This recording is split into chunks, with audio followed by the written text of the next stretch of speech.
Good evening and welcome to Pitbull Stadium in Miami, Florida, where tonight the home side looks to keep their unbeaten home record intact. It's Miami FC squaring off with Phoenix Rising. Good evening to all, wherever you may be with Eric Dobransky. I'm David Gascon. Thanks for hanging out with us. Eric, Western Conference standings top to bottom. Phoenix is in the middle of the pack. Not a great start for them, but regardless, amongst the top 8. Yeah, for Phoenix Rising, since opening the season at San Antonio with that 2-1 loss, they are 1 loss in 5 matches, but they are yet to grab 3 points away from home. For Miami FC in the Eastern Conference standings, something they have not experienced a whole lot. Being above the playoff line is awfully nice. Yeah, for Miami FC and Gaston Madani's side, it's going to be continuing to put pressure on the Eastern Conference teams, especially that top 4, and really an extension of what they had that final 4 matches of last season, 3 wins, only 1 loss. Really uncharted territory for this side. We look back at 2025 and look here in 2026, polar opposite sides of the pitch. Well, the 3 clean sheets already is huge for Miami FC. When you build the foundation off of your defensive posture, that is a recipe for success. Only 5 clean sheets all of 2025. So great start for Miami FC and one that they're going to want to sustain. Picking up points anywhere that they can. Arnie Rocha is their player to watch tonight for Miami FC. He's an explosive player. A couple goals, couple of assists, but he's making quality decisions for the side. Yeah, he's had a sparkling start to the season, provides that sustained threat, but also a reliable finisher. His role will continue to evolve as the season wears on, but such a clever presence in the attacking half and has that ruthless nature to him. For Phoenix Rising, their last regular season match was their only victory of the regular season against New Mexico. What does this team need to do to get more productive? I think continue to be on the front foot. When you score early and you score first, it just changes the way that you're able to execute. And when you look at this game against New Mexico United, the pressure was spot on. They just forced New Mexico United into some difficult situations, capitalized on top of that with that 3-0 victory. We're comprehensive in both boxes. Isan Sako has done a lot of the heavy lifting for this side so far. 3 goals already in the year. It leads a team. He's so smooth as a player, isn't he? And had a brace in that New Mexico United win and leads this team in shots on target, big chances created. He just puts himself in some splendid and terrific and dangerous positions in the attacking third with his sharp movement, decisive on the ball, and can get players and teammates involved. 4th all-time counter between these two sides. Phoenix leads it so far, 2 games to 1. Coming up on the south, we'll get you the starting 11 and first touch. It's Miami FC and Phoenix Rising coming at you next. Avianca is ready for takeoff. Miami FC brings extraordinary passion to every match, and we take it further, connecting the city to 80+ destinations across the Americas and Europe. Because chasing the extraordinary takes the right partner. Avianca, the sky belongs to all of us.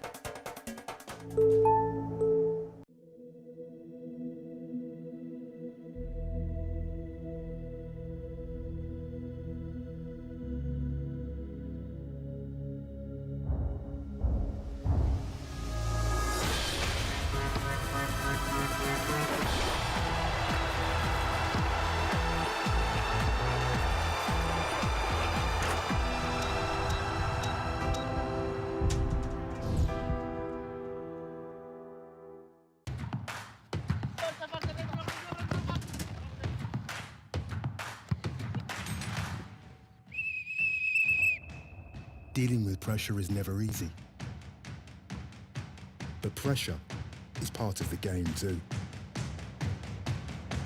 When everything is in your hands, become your own hero.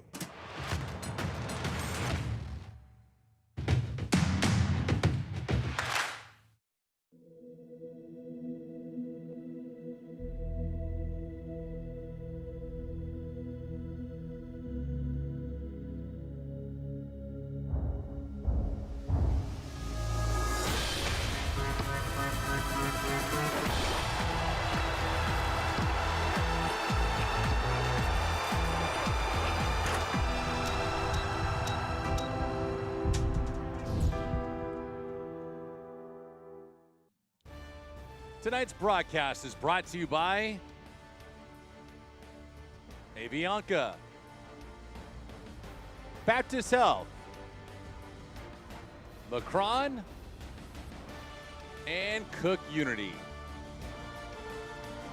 Get to the starters now for each side. First out for Miami FC, a 4-3-3 for head coach Gaston Madoni. We take a look in the middle of the park. Jurgen Locadia, he's coming back after an injury, getting full time now. Yeah, and coming into form. He's yet to score this season, but complements the attack extremely well. Can generate his own opportunity with his creativity. Look for him to unlock some spaces up high.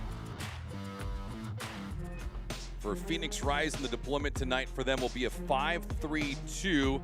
Isaiah Ramirez, the 18-year-old, is on the back line getting his first professional start. Yeah, the young academy player has featured in all three of the Rising's U.S. Open Cup matches, which includes 45 minutes against San Jose in the midweek.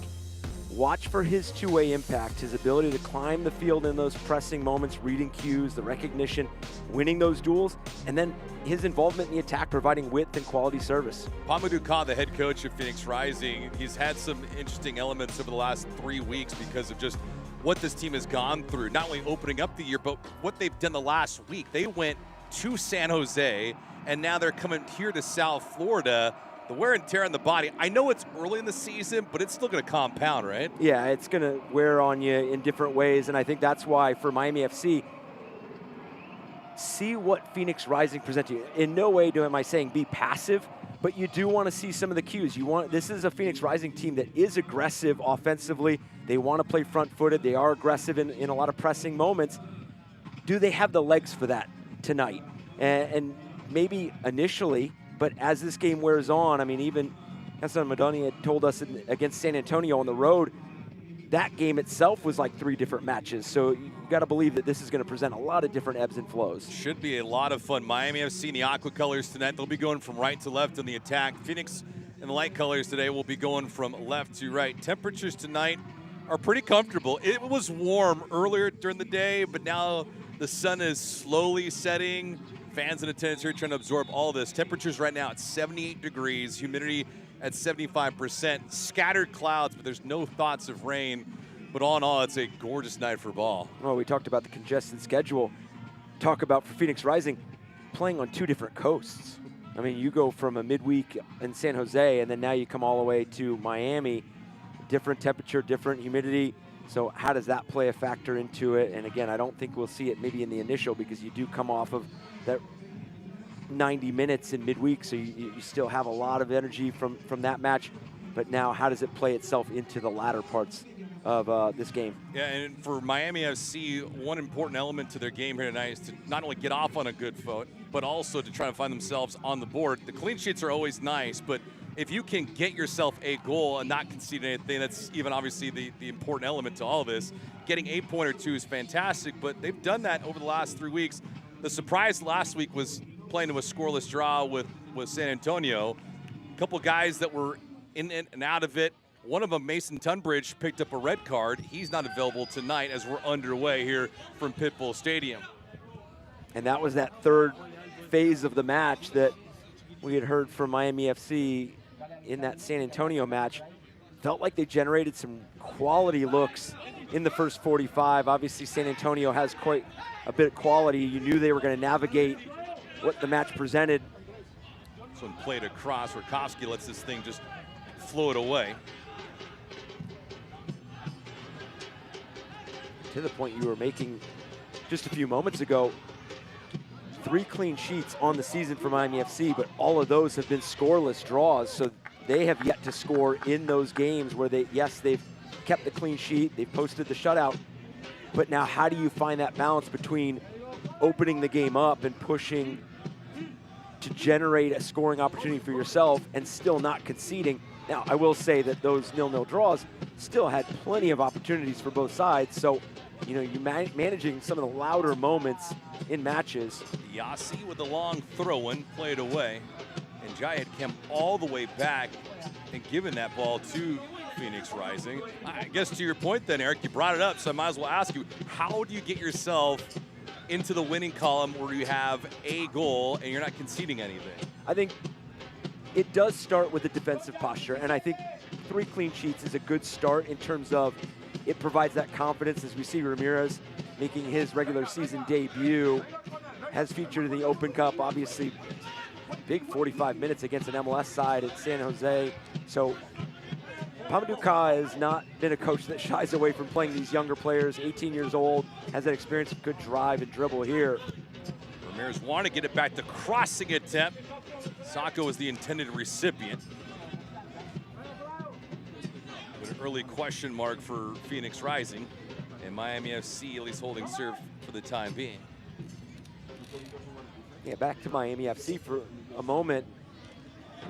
That defensive structure is going to lend itself to being aggressive and confident going forward and generating those chances. And I also think that they do look at it as the opportunities have presented themselves.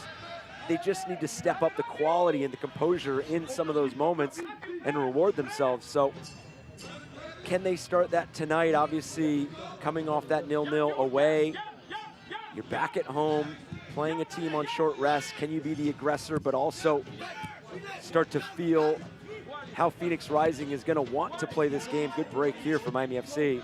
Sweet pass by Rocha. Ball given away, though. Phoenix Rising trying to push the counter. Go to San Antonio last week and you pick up a point. I think from here on out, you can safely say that Miami is getting some kind of points against San Antonio. It doesn't matter how bad Miami has been over the last 2 or 3 years.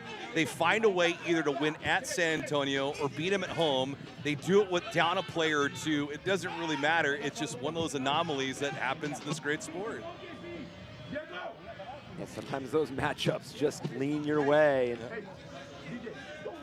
that is one that Miami FC, and we talked about it from 2025 to 2026. The big jump for Miami FC is now not just being competitive in that team that's talked about being difficult to play against, but now having that storyline but attaching results to it is now the objective in 2026. Molesty with a foul there, a harsh one against Johnson.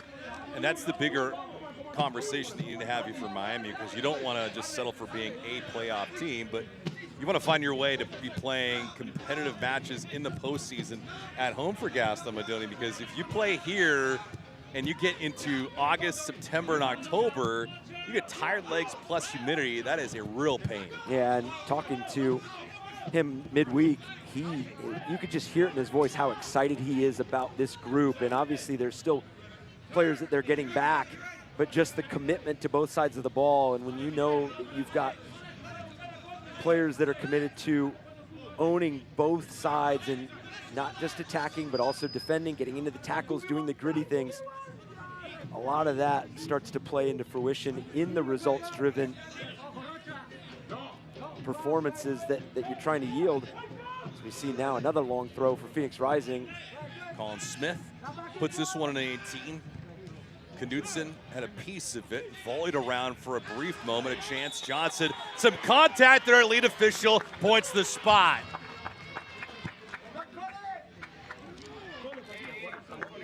Early fouls, this is something that Phoenix took advantage of against New Mexico in their previous encounter, and it comes right back here to bite Miami. And I know this opportunity doesn't come necessarily directly off the long throw, but this is a reason why that long throw has kind of rejuvenated itself in the game, because when you can put numbers in the box and you can launch that ball into a dangerous area, you get players like Darius Johnson on the ball. He drew a penalty against New Mexico United, which ended up being one of the missed penalties. Sacco converted the first one. JP Skiers missed the second one that Darius Johnson drew. So dangerous and clever on the dribble, as we do see Sacco stepping up to take this one. Sacco having converted on a penalty already. 3 goals, trying to add to his tally against Room to make it 4. Here in the 8th minute on the road for Phoenix.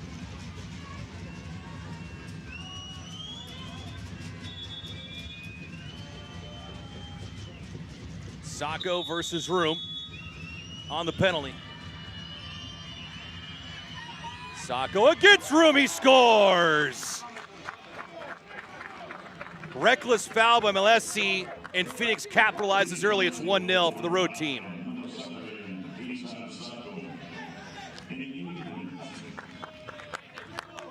And the start that you're looking for when you're coming off of a midweek fixture, you're changing coasts.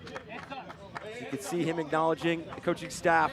And then again, this drive here by Darius Johnson, and no question that it's a penalty. I mean, you're dragging away from goal. There's no reason to get in behind, but this composed finish, you get room going to the right, you read it the last moment, you tuck it away, get off to that flying start that you were hoping for. This is a Phoenix Rising side that they dropped that fixture at San Jose, conceded in the 3rd minute and the 23rd minute to lose that match 2-0. So we're on the opposite ends of kind of a slower start for themselves midweek here. Convert early, and this has got to breed a lot of confidence and a lot of energy for Pamadouka's side. On the other end of the pitch, Alessandro Malesi, 2 reckless fouls in less than a minute. And he's lucky he didn't get a yellow card, but I mean, it doesn't matter regardless. The penalty was awarded, but that's careless. 2 separate occasions, and it was in consecutive sequences. And a player that has top flight experience. I mean, you would, especially in the down press in that moment, you already have a defender in good position to continue to push Darius Johnson away from goal. Wanted to try to win possession there, and tough start for Miami FC, and an early opportunity for Phoenix Rising now to get themselves on the ball, get Miami FC to chase. And in these kind of moments, especially that 5 minutes after, 5 to 10 minutes after, can you possibly find some more space, because you try to pull Miami FC apart because they're going to be looking for a chance to go forward.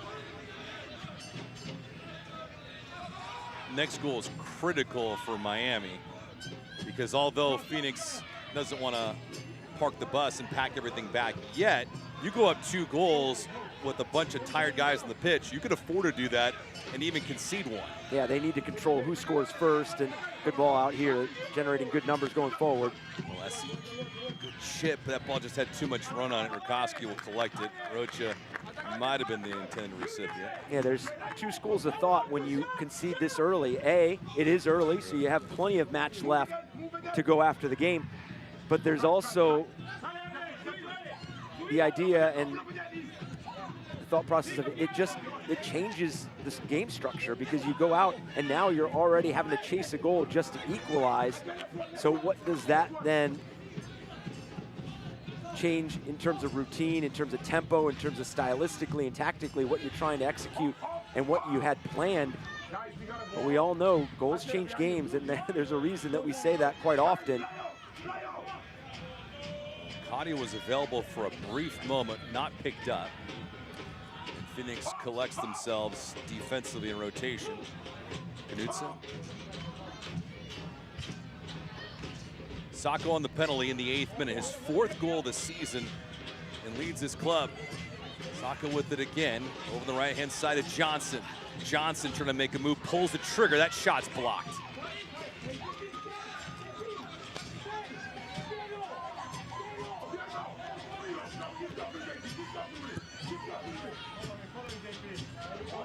Kadia trying to spin and hook against Smith to no avail. Kadia got away with 1 there, but the second one's going to go right back. That's still the guilty party. That is a player right there for Phoenix Rising that they would enjoy getting involved early and often. Charlie Dennis, his experience, his ability to control the temperature of matches is going to be important, especially with the run of Phoenix Rising, looking for their first 3 points away from home. Now, obviously, the season is still very young, but again, you look at the overall narrative and storylines of the season. Once you kind of hit that 10-game mark, it's game on in terms of scouting reports are out. Themes and trends are kind of starting to take shape and take form. So how do teams change the way they play you second time around? Obviously, this being an East and West matchup, so this is the only one time that these teams are going to play each other. But for the teams in your conference, as they look at what you've done and how you've gotten results, that's where variety and unpredictability becomes so important with how you establish yourself here in this opening 10 matches of the season. Well, no Mason Tunbridge for Miami FC. That will have a big influence on tonight's match. Sako Ori chiming in with a goal. It's his 4th of the year. 4th all-time meeting between these two sides. In 2025, Miami FC did prevail over Phoenix here in South Florida. But brand new teams, different outlooks. That'll be a foul. It's going to go against Phoenix.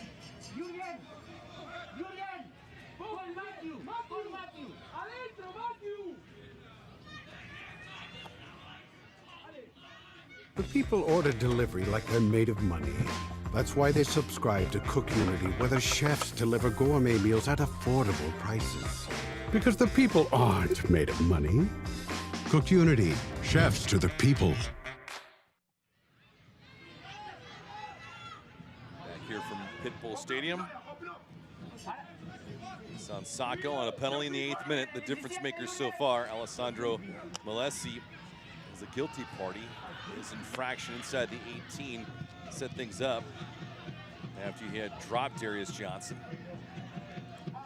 Ball almost got to Licati on the lift. Good hustle. Calfo, fine job retrieving it. Still holds it here.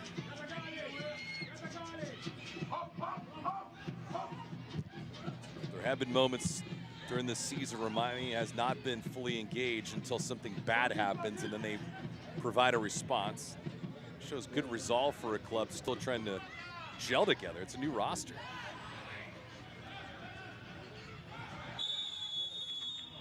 Yeah, that's a great point, because the game that sticks out is obviously that game at Sporting Jacksonville. Concede in the 2nd minute, you go down to a brand new opponent, a brand new organization within the USL Championship. You're left with some questions. Magnificent response from the group. Tunbridge scores as we see Pamadou Ka. He has to be happy with what he's seeing from his team.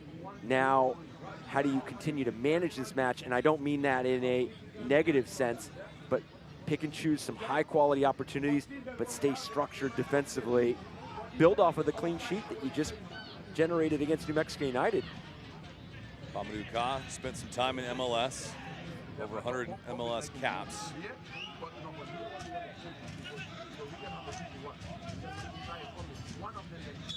Spent some time MLS Next Pro as well, North Texas SC. Free kick towards the back post. Malesi put that ball in a bad spot, but lucky enough, players in his colors were able to pick it up.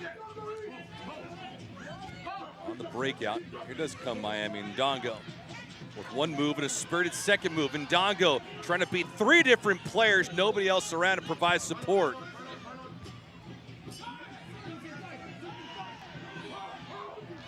Clean play, they play on. Calfo, who won it. Locadia, who's marked. Ndongo try to climb the ladder, no. Calfo, surprising, nobody's looking for a shot yet. Let's still put this ball where nobody can get it. This is for Miami FC. Enjoy the numbers and the representation that you got in the final third, but also look at some of the qualities in the areas that you could have upgraded selection. And Ndongo on that run, just unable to pull off that final action. You saw Malesi along that left side, and then half space, putting his hands up, wishing that Ndongo would have played him, and maybe he could have driven to that end line, and you got a dangerous chance. But that's what you're looking for, is not only just the first wave, but then you got back on the ball for a second and third opportunity at the attack. So something for Miami FC to build off of. Careless turnover for Phoenix. See if they get away with it. Smith. And a touch foul is going to go against. Well, let's see what they say here. Yeah, it's going to be a goal kick. That is experience at its finest with Colin Smith. That'll be a foul, I beg your pardon. Facing his own goal, knowing that it was going to be tough to play out. Making sure that did everything to protect it. Earning the foul there and relieving some pressure. Patrick Krakowski can tee this one up.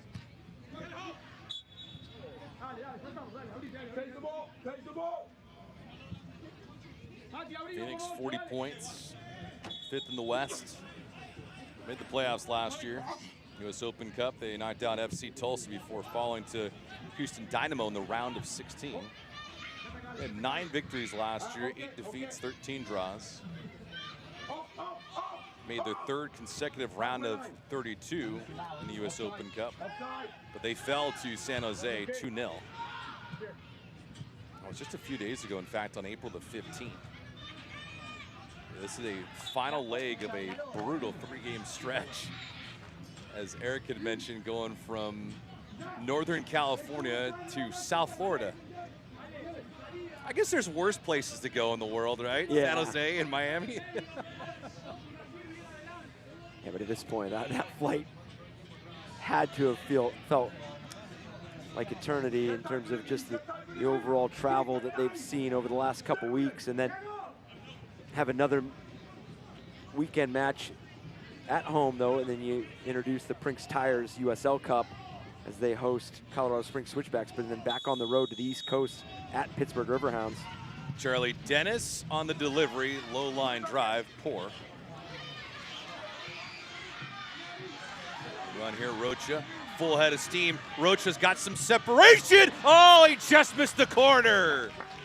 Elected to go short side as opposed to going a long way against Rakowski and missed the net entirely.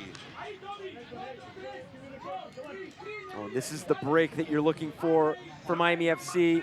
And it almost looks like as he gets a new picture of where Patrick Rakowski was set up, that ball just drifts away and then just throws the technique off. He skies this over the crossbar, because when you have a break like that, you at least want to force the goalkeeper into making a save. And he wasn't feeling the defender at all. He had a little bit more time. Yeah, that touch into space kind of created some distance between him and Charlie Dennis, who's going to want more from that delivery. Usually Charlie Dennis is clinical. Locadia. Alessi was asking for it. Sweet ball through. Not this time. Rakowski comes out. Eerily similar to what happened last week against San Antonio when Mason Tunbridge picked up red. They're trying to make a play in the box, dragging that left foot, and caught the goalkeeper. Saw his team reduced to 10 in the 72nd minute.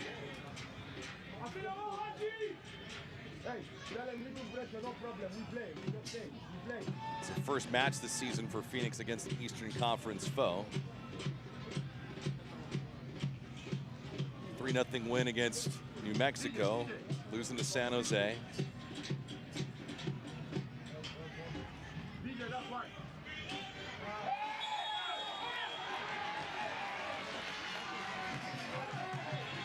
Apologize for the technical difficulties.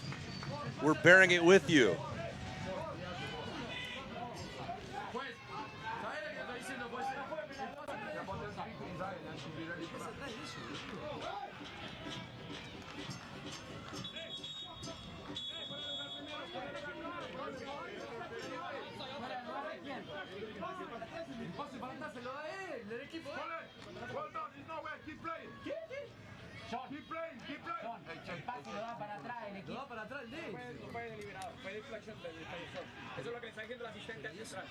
Isan Sacco with a goal in the 8th minute off a penalty, his 4th of the year. Miami unbeaten their last 5.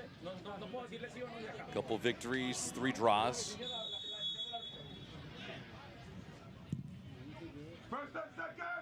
Gaston Madoni's troops have been playing well to open up 2026. But this time, they had the results behind it. Last year, he just felt like there was some miscues in matches that really punctured any hope of capturing 3 points, let alone 1.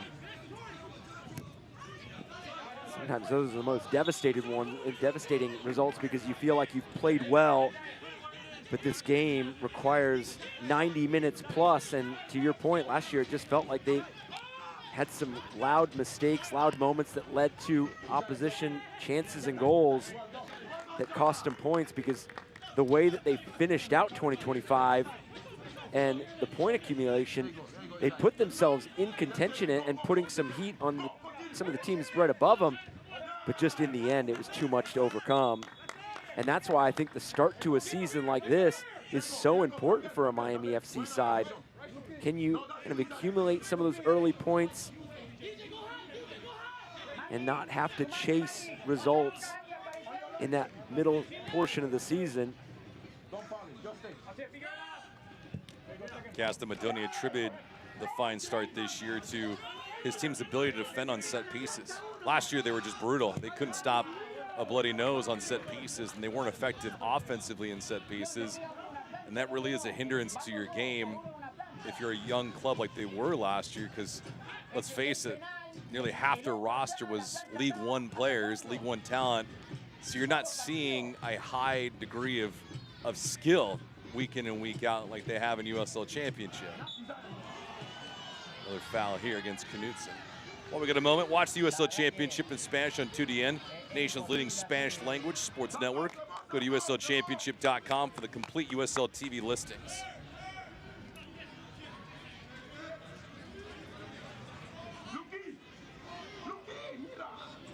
And that's a great point, because I think that's why they're also going to look back at that long throw in from Colin Smith and be very disappointed with some of the second and third wave defending that you saw. Although it wasn't a direct result of the long throw, it still put it in a dangerous area, and that's what you see from dead ball restarts. You see it from set pieces, free kicks, corners. What do you do in those second and third actions after the initial play? We saw it last year. They were playing Lou City tight here at home. Yeah. 2 long throw-ins from Lou City. They end up leaving Miami with 3 points. It seems so small in a 90-minute match. And then all of a sudden, it becomes magnified because you can't score. And there's nothing that his club can do about it for Gaston Madoni. They just didn't have the proper firepower that they do this year. Yeah, and I think this year, it's collective. Yeah. You feel like goals can come from any portion of the field, any player. Obviously, Bonfiglio was terrific last year and was in that golden boot race for a very long time, especially for a team that was towards below the playoff line for the whole season. This year, it just feels like you're more collective. You got Rocha and Ndongo. We saw the run that Ndongo made. Lacadia, his involvement in the final third, he's very aggressive in the way he climbs the field. You just have a lot of pieces. Malese.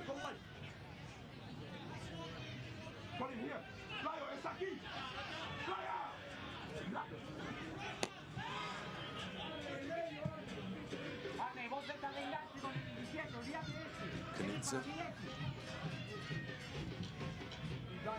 Open space, and Dongo's looking for it. He could not get it. It would have been offside. Good heads-up play, though. Rocha alert. Possession favoring Phoenix to open up. Miami is growing into this match. Down 1-0 into the 8th minute and trying to retaliate.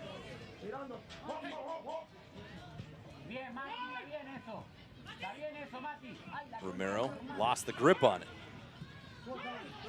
Sacco spins this thing back.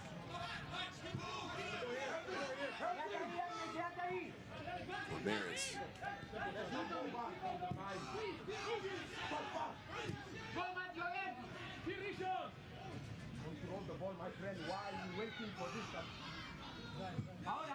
Miami doing a lot more chasing now as Ramirez had it, lost it, gave it up, a turnover, and Ndongo. Rocha, full head of steam, trying to win it with his size, could not do it. Adeyevu. Tight quarters, but give credit to Phoenix right now, passing with control. As soon as I say that, broadcaster's jinx. But they have not had that terrible turnover that punishes you. Obviously, this one provides a throw-in, but nothing central, nothing careless. Played across. That's a difficult ball, though. I don't think anyone's going to get it. Must have with no elevation on it.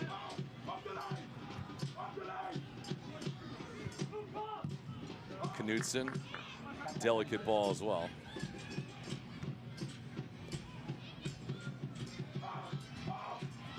A high level of efficiency in certain parts of the pitch, but for Knudsen and Musto, the degree of difficulty was also high there in those two inserts.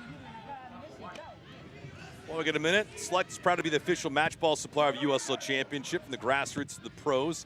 Select is there every step of the way. Visit us at us.select-sport.com for less products, specials, and more. Select, the player's choice. And Ndongo asking for some help. And Ndongo is going to let this thing rip. It grabs some bar. Rebound attempt. That strike, Rakowski gobbles it up.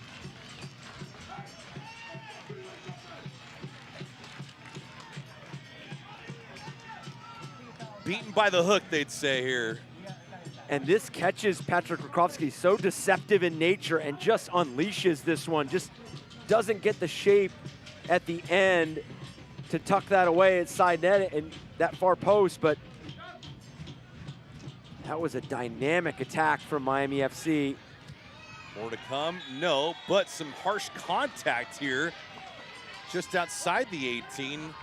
And a bit disgruntled is Charlie Dennis, but he really doesn't have a leg to stand on, no pun intended. Now clearly a foul here, and another chance for Miami FC to get good numbers in and around the 18-yard box, because they have to feel like they're starting to get in a rhythm.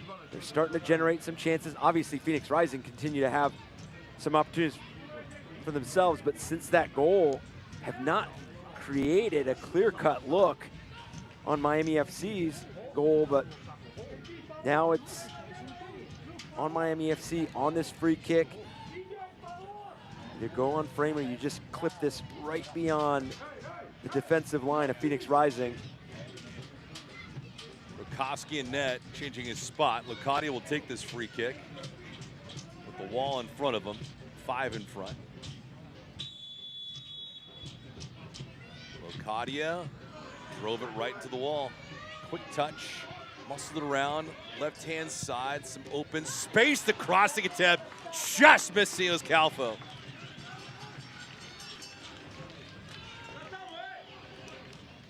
And these are the looks that you want to create when you get yourself back on the ball on a free kick, and Calfo gets the touch on it, but it almost looked like his two other teammates were in upgraded positions to possibly tuck that away for the equalizer. It's been a busy first half. It has, and for a 1-0 scoreline, credit to Miami FC. They've kind of managed the storm. I think that sustainability still needs to showcase itself for Miami FC, because I do believe that Phoenix Rising are still getting themselves in progressive spots in the 18-yard box, and they're just one play away from finding a second. And Miami FC is going to want to convert before the break if they can. Jai, this thing goes on target. Apologize for the technical difficulties.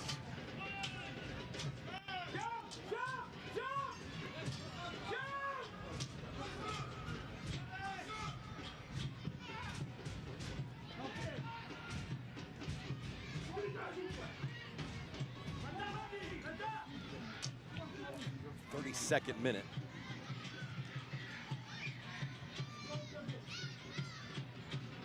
Shots right now favoring Miami 5-2. Possession favoring Phoenix 61% to 39.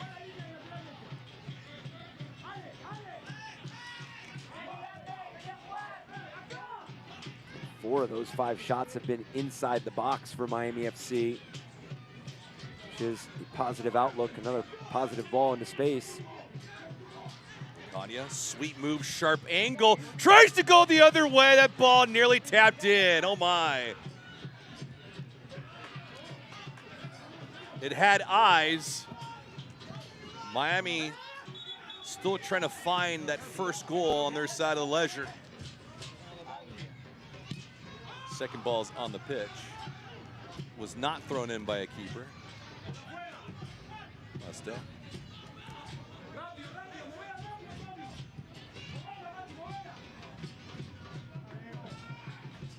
Charlie Dennis, who had it for a moment.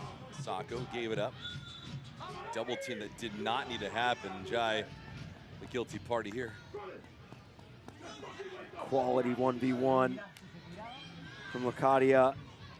Miami FC is asking all the right questions. Now it's about delivering and finding that breakthrough. They've got to be enjoying the momentum that they're generating and creating for themselves. But you can live in and around the 18-yard box, and a step here or a chance there away from finding the equalizer, just have not been able to test Patrick Krakowski.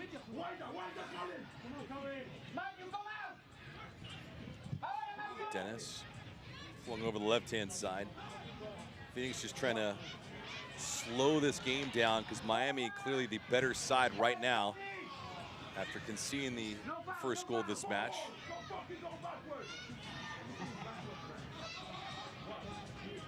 You hear Pamadou Ka all the way up to the press box there.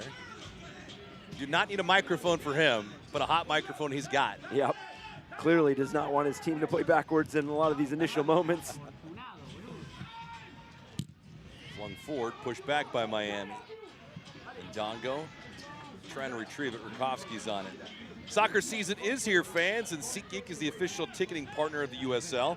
Get all your USL tickets and more from the #1 ticketing site, SeatGeek. Your ticket to great seats.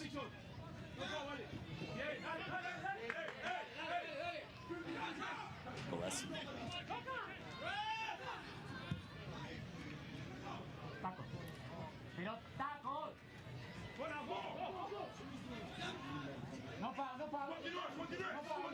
Sacco doing a good job defending and now pushing for him. Musto was draped over his back. Sacco trying to grab the edge. Here comes a corner though.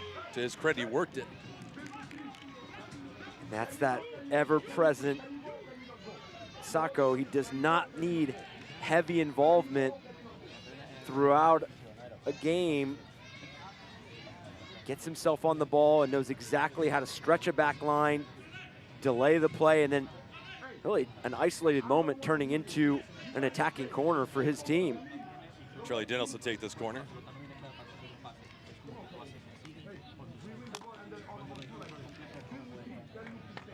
Had that free kick that turned into a dangerous transition for Miami FC, so gonna want to put a delivery in here that at least beats the first player and puts his team in a position where possibly get a touch on it or at least get on the ball for that second and third phase.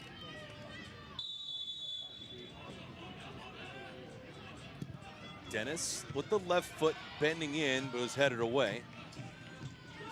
MFC trying to counter this ball. Room sensing that, but can't get it away.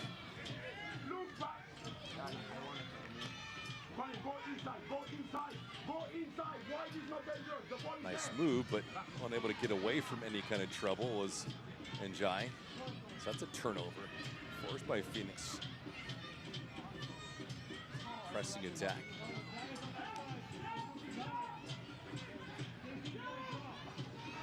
Pittsburgh leading Detroit 1-0. Hartford and Loudoun underway.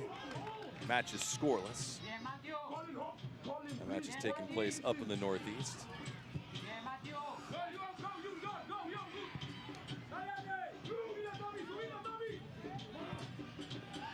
It's a careless turnover. Oh, and Phoenix got away with one.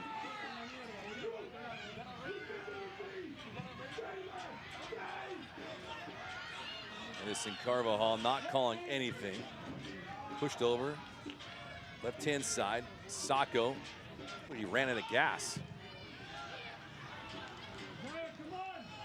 And that's where the questions are going to continue to linger for Phoenix Rising. And does Miami FC, that you've already seen the pressure ramp up at midfield and in the attacking third for Miami FC. They've caused some devastating turnovers that have turned into some quality looks going forward. So what kind of pressure can Phoenix Rising sustain with the quick turnaround coast to coast? Obviously playing a goal up, you can see how compact they're getting defensively.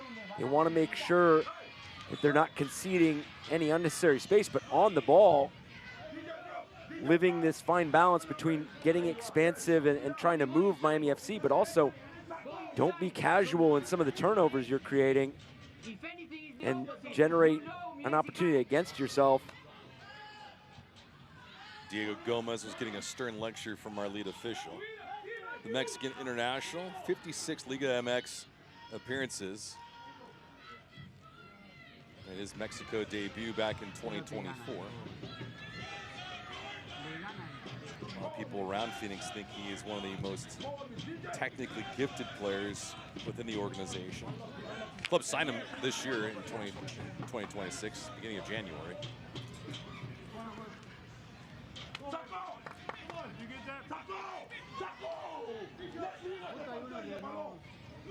Messi gonna throw this in.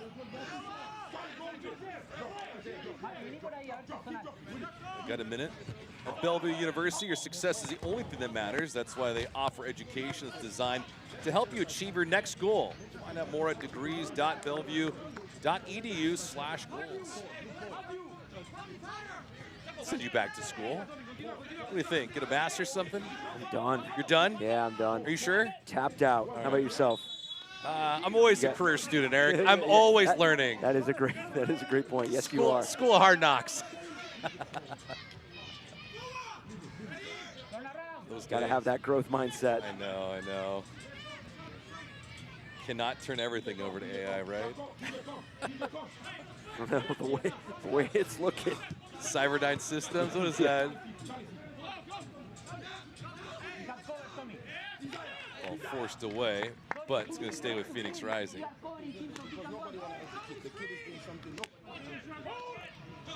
There's a man right there that's going to be clearly disappointed with the start of this match, but going to be pleased with how his team has responded and that resilience that has to be kind of the staple of the character of this group moving forward.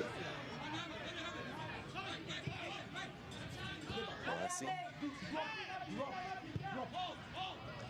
Have been contributors this year for Miami FC. It's not been one player that's been top heavy for them. Sacco is that guy, but for Phoenix Rising, he is the one dude that's keeping them afloat, at least for the time being. His goal, the difference maker. Phoenix trying to capture just their second win this year in the regular season. They have not had a lot of quality. 1, 2, and 3 to begin 2026. Drive blocked. And the room will come out and eat it up. Stats and highlights around the corner. We'll also take a look around USL Championship with the activity today.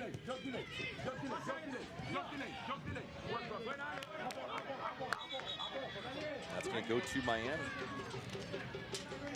Talking about Malesi just a minute ago, his ground coverage is incredible. I mean, his ability to climb the field, get himself in the attacking third, but then just kind of glide himself back into defensive positions. He's so clever and so intelligent with his recognition of moments. Earns a corner kick relatively out of nothing. Yeah. It's one thing that Gaston Mendoza's team does not have a lot of is the ability to have corner kicks. Our first ever Cook Unity corner kick of the match tonight for Miami. Played through and drive. Nobody in Aqua tonight for Miami near that ball. Rocha, who gave it up.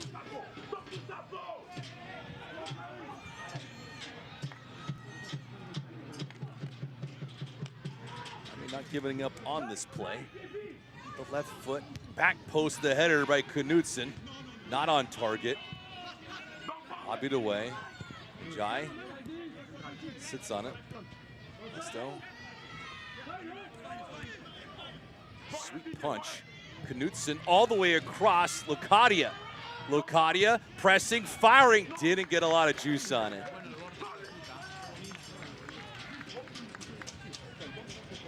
They are threatening, still unable to turn these threatening moments into goals.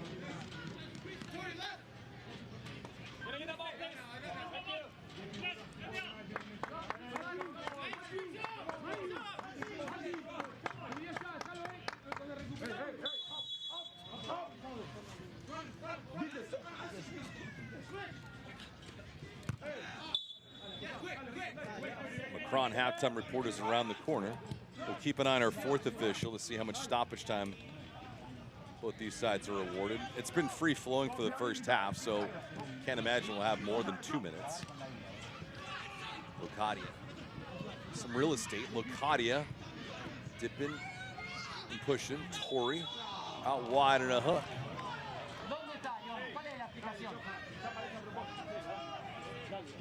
Eric, you don't like this call, or you don't like the decision? No, I agree with the call. The play itself, you had yourself in a progressive situation, and it almost seemed unnecessary to bring that arm up. And Colin Smith was clever earlier with the way he was able to get himself out of trouble on the ball. And there absorbs arm to the face and eliminates any sort of threat, because there was a Miami FC player there in that wide area. That could have been a problem. Dongu couldn't get to it. This goes back to Miami.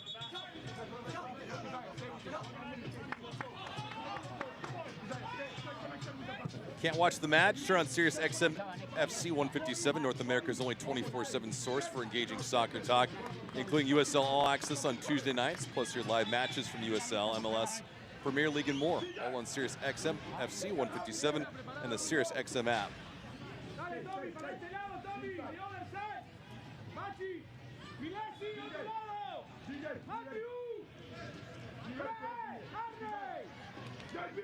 You're definitely getting a glimpse of why Gaston Madani is excited about this group. Obviously, no goal to show for it, but the qualities and the characteristics that they've showcased on the ball have been superb and have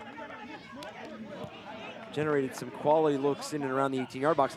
But for Phoenix Rising, a gritty 45 minutes thus far, coming off of the short week, coast to coast. Obviously, Pamadou Ka never uses that stuff as an excuse. He never uses pitches as an excuse in terms of where they're playing, how they're, size of field. Good ball in here. Cotty was marked. He couldn't get away, and Dongo as well. Still.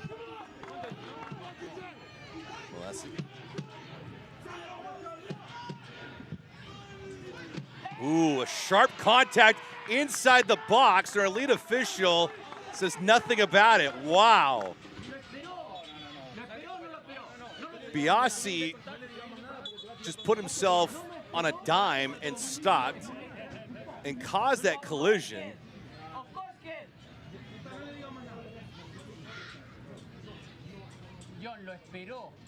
Good run and just gets blasted there. Like you said, really not making a play on the ball and just halting the run. And you just wonder if in occasions like that, you look at the flight of the ball and the ability for the attacking player to even come close to getting back on it. Almost one of those, obviously I make a football reference here, and that was almost kind of a football play right there. Not catchable. Yeah, not catchable. So that still is incredibly harsh tackle. But the point is, like you said, not playing the ball, not making a football play. And there's head contact there. It was blatantly obvious, and our lead official thought too. So why isn't there a booking? Yeah, that's a great question. I'm leaning towards there should be a booking and a call, but like I said, maybe you look at it in the sense that the ball is unplayable, and I just still feel there's a foul there. Yeah, absolutely. I mean, there could be a foul away from the play. Burakovsky will just do his best gamesmanship. That's an obvious break for Phoenix. With that harsh contact, and Biasi not even being booked. And you make a great point, because I think going into the break, if you preserve this 1-0, you look at it as a professional first 45, just from the standpoint of you've managed the match, you scored early, but you've really limited some of the bigger, louder opportunities. As now we see a card against Miami FC. See, this is horrendous. It's one-sided. Maybe that's retribution for Ndongo on the contact to Rocha, but you got to call it both ways. Yeah, you wonder what kind of contact was made after that ball was delivered from Ndongo. See this ball leave. That's not even at the head.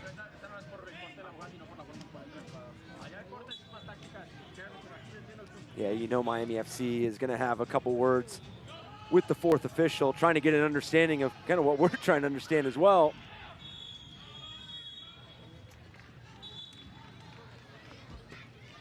And 45 minutes are in the books. Edson Carvajal, our lead official, will be hearing it from one side of the pitch because they're not in agreement with how he officiated the final 5 to 10 minutes of this contest. Yeah, for Miami FC, have to feel good about the momentum you're taking into the break, but also don't assume that that's going to continue. Make sure you're clinical in those moments, and for Phoenix Rising, continue to manage this match, but don't retreat into your own defensive half. Isaiah Ramirez, his first start in USL Championship, the 18-year-old, fared well. His son Sacco, his 4th goal of the season on a penalty in the 8th minute, the difference maker so far. Macron Halftime Report is right around the corner. When we come back, we'll take a look at stats, highlights, Halftime scoreboard as well. Phoenix Rising, though, with the advantage, 1-0 over Miami.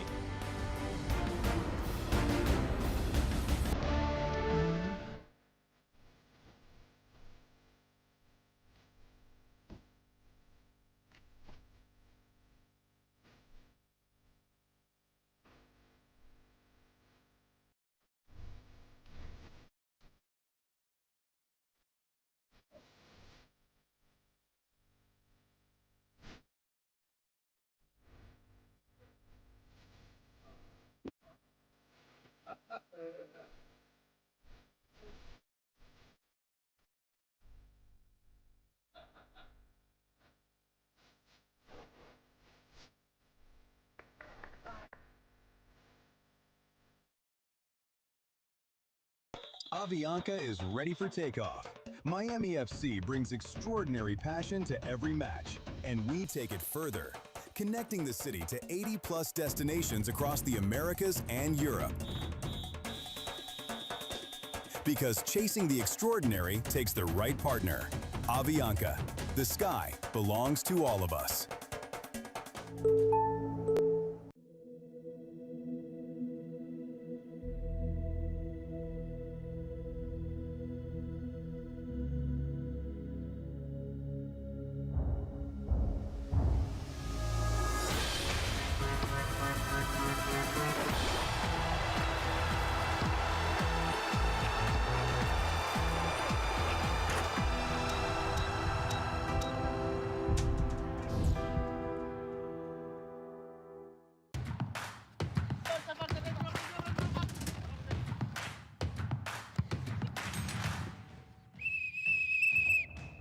Dealing with pressure is never easy.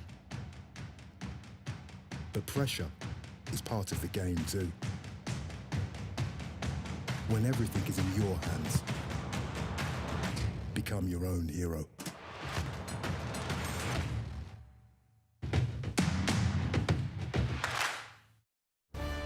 Macron Halftime Report is here with Eric Dobransky. I'm David Gascon. Phoenix Rising leading Miami FC by a count of 1-0. Well, we got to pause in all the action. Get to take a look at all the competitors here in USL Championship on the grandest of grand stage, the world stage. FIFA World Cup is right around the corner. Fellas, take it away.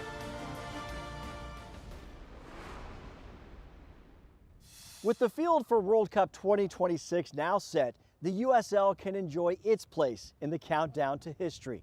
Never before has an active USL player taken part in a World Cup, until now. For the past 2.5 years, more than 30 players from USL Championship and League One battled through World Cup qualifying. This summer, 6 of them have a chance to hit the field for their respective country. Miami FC teammates Eloy Ram and Jurgen Locadia made history, helping Curacao qualify for the World Cup for the first time ever. Curacao will face Germany, Ivory Coast, and Ecuador in group play. And for the first time since 1974, Haiti will take part in the World Cup, following a very unique road through qualifying. 4 championship players, Duke Lacroix and Garvin Matusala of Colorado Springs, Delence Pierre from FC Tulsa, and Carl Sente from New Mexico United led Haiti through qualifying without playing a home match. Now the Haitian team faces a tough group at the World Cup with matches against Brazil, Morocco, and Scotland. But while World Cup qualifying owned the spotlight in late March, several USL players took part on U.S. youth national teams, also on the world stage. Colton Swan of Charleston Battery scored a goal for the U.S. Under-20 team against Argentina in Argentina. Orange County SC's Tyson Espy played for the Under-17 team in Paraguay. And the U.S. Under-18 team played in Portugal, featuring Ramiz Hamuda from Birmingham Legion, Brandon Days of Louisville City, and Jameer Johnson from Orange County SC.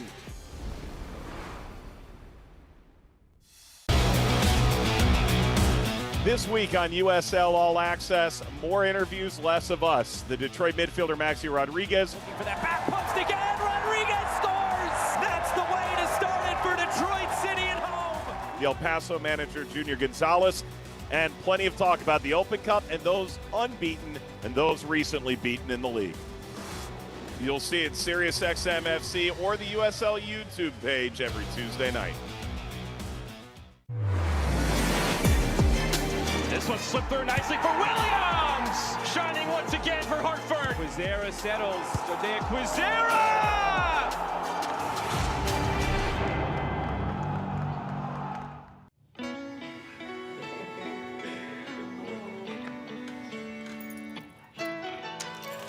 Take a load off it. Take a load for free. Today, we accomplished nothing.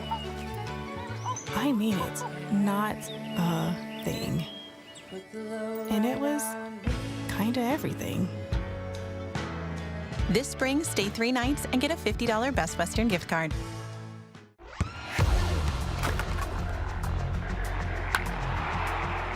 We all have goals. But let's be honest, most of us aren't going to be professional athletes. But if your goal is to finish your degree, we can help. Come to a university that puts your goals first. Bellevue University, your partner in finishing goals.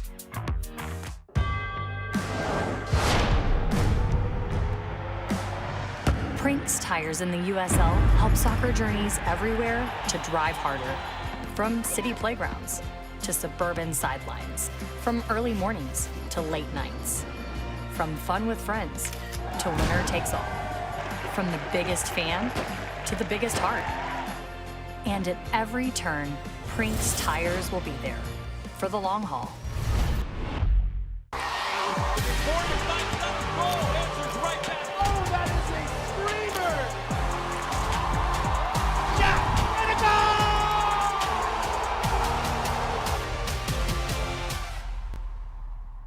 Avianca is ready for takeoff. Miami FC brings extraordinary passion to every match, and we take it further, connecting the city to 80+ destinations across the Americas and Europe. Because chasing the extraordinary takes the right partner. Avianca, the sky belongs to all of us.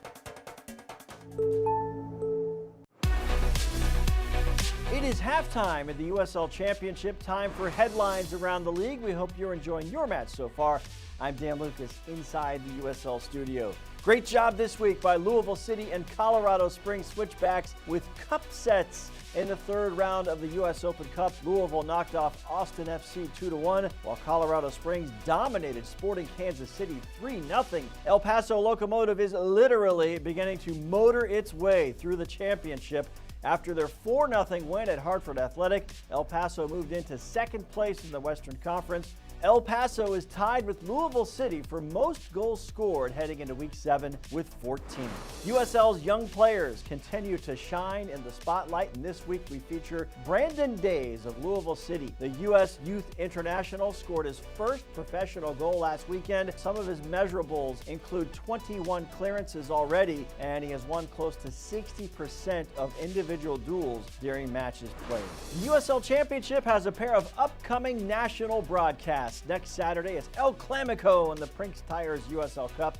Then on Saturday, May 2nd, Detroit City hosts Louisville City. Both matches are on CBS Sports Network. Those are your championship headlines. We're getting closer to the second half. Let's get you back out to your match.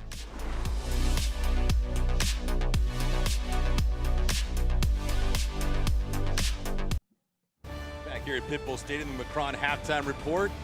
Right now it's Phoenix Rising leading Miami FC by a score of 1-0. Going to take a quick peek now. The schedule that is, schedule that was, schedule that's going to be for both of these sides. But along with that, all the scores right now around USL Championship. Monterey Bay, Chris, I don't know, someone on the coach's hot seat?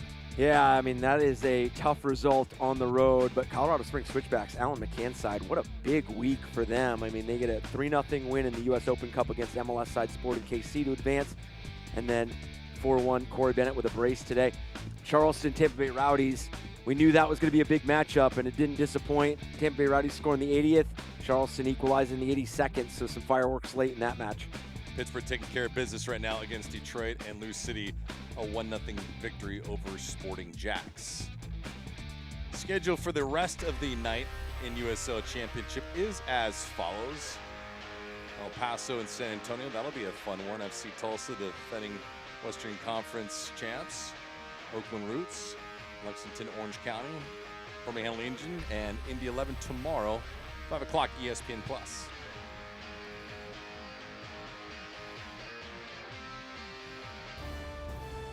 You get some stats and some highlights right around the corner. Don't go anywhere. Phoenix Rising with a 1-0 advantage. Sansako with his 4th goal of the season on a penalty in the 8th minute. That's where we stand, 1-0.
Dealing with pressure is never easy.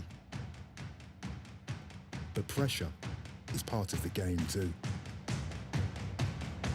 When everything is in your hands, become your own hero.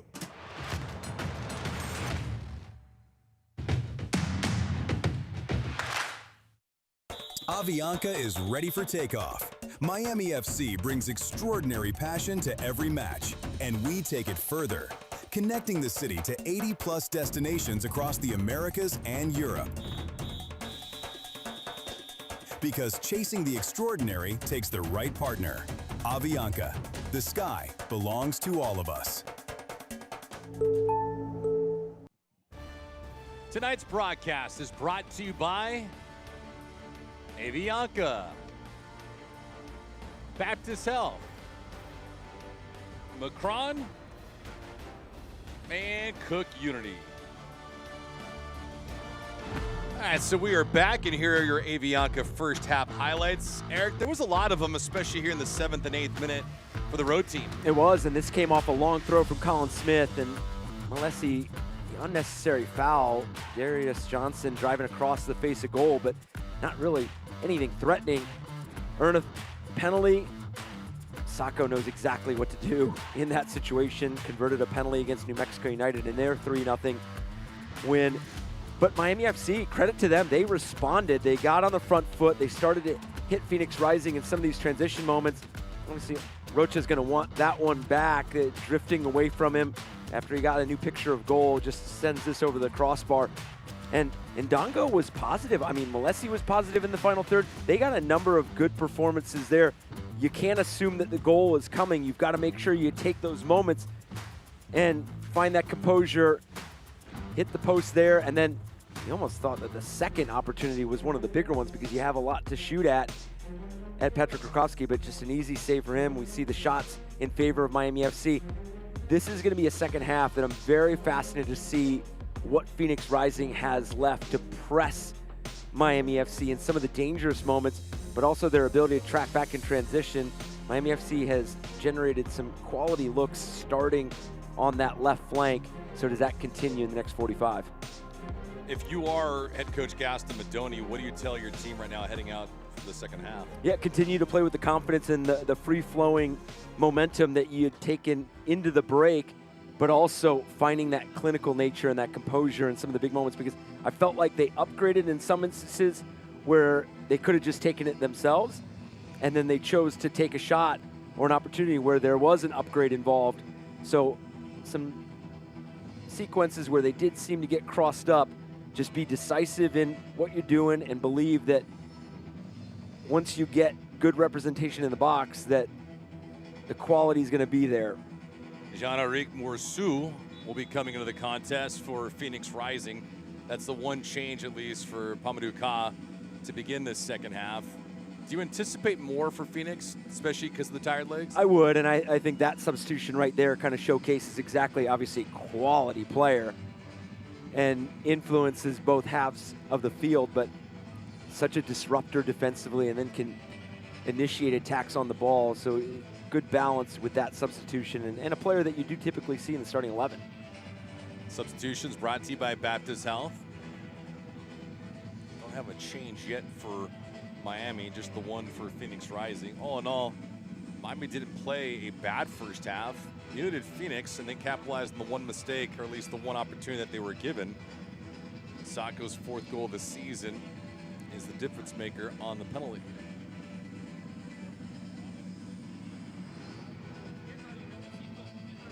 It's a colorful crowd tonight. A little bit more livelier than we've seen when we kick off at 5 o'clock. Of course, perfect time of the year coming out for ball, and fans, friends, family all in attendance. When you add that excitement on the field with the way you're playing and kind of the characteristics that you have individually of being able to play make, generate some exciting football. And for Miami FC, that first half saw 26 final third entries, 13 of those turned into touches in the opposition box. So the efficiency was there, but now they need to convert that to shots on target and shots that test Patrick Krakowski. It's all lifted up in the go-to room.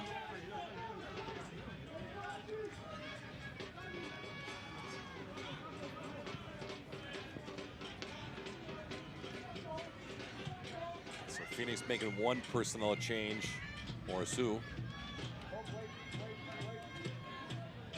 comes in for Johnson. Johnson replaced. Nothing yet for Gaston Madoni's side.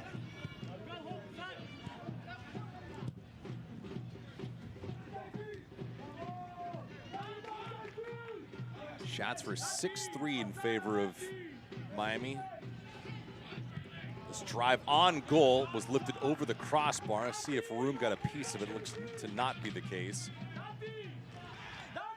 Charlie Dennis, pretty decent drive with the left foot. And I've been in matches like this where it is those fine margins, it's tightly contested.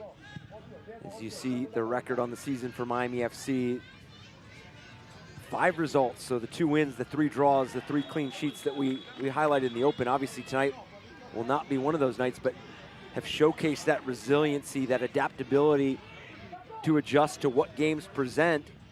Had to bounce back at Sporting Jacksonville on the road, conceded early. Have yet to be able to find the equalizer here tonight, as we see coming together here, and Charlie Dennis coming through the back. Dog pile in the middle of the pitch. Torres okay.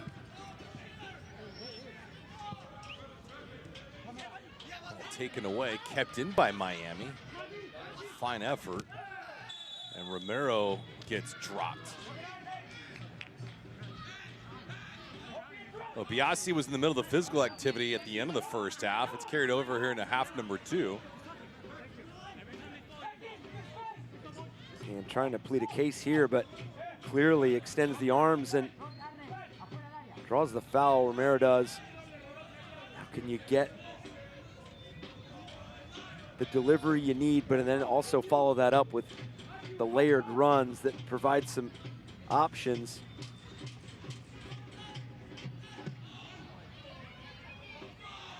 Musto on this free kick. 5 inside the 18 for Miami. Musto back post. Knutson looking for it. Oh, that ball just goes wide. He had 2 cracks at it. The second one might have been deflected. Check it out.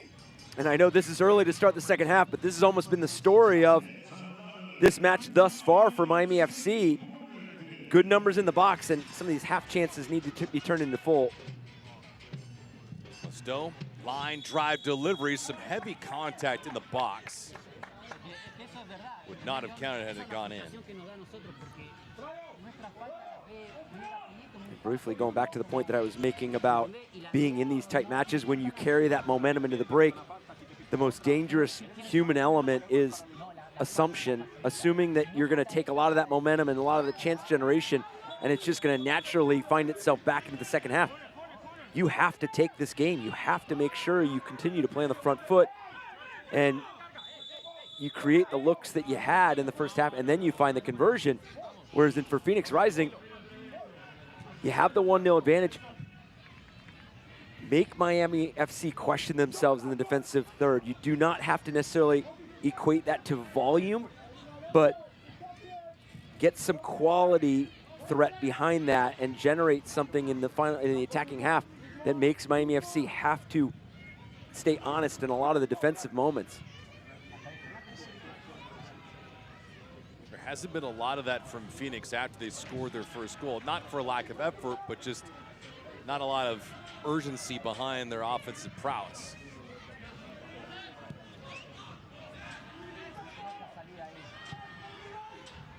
But there'll be a point here in the second half where they start packing everything back and conceding a whole lot more possession to Miami.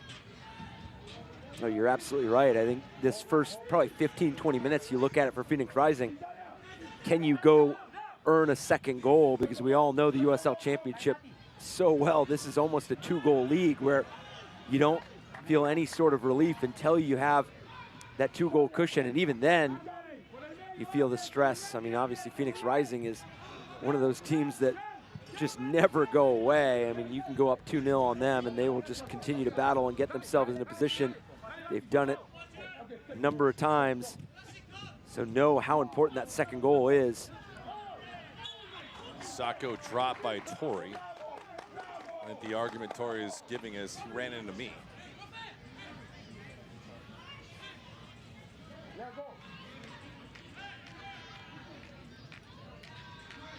And just cuts off the runner. And this is where Phoenix Rising is going to take as much out of the game as possible. Make sure, obviously it's still plenty of time left, but make sure that you are detailed with the way you set up, the way you attack these free kicks. We saw earlier in the first half, Charlie Dennis' delivery turn into an attacking transition for Miami FC, so definitely want to mitigate that here in the second half.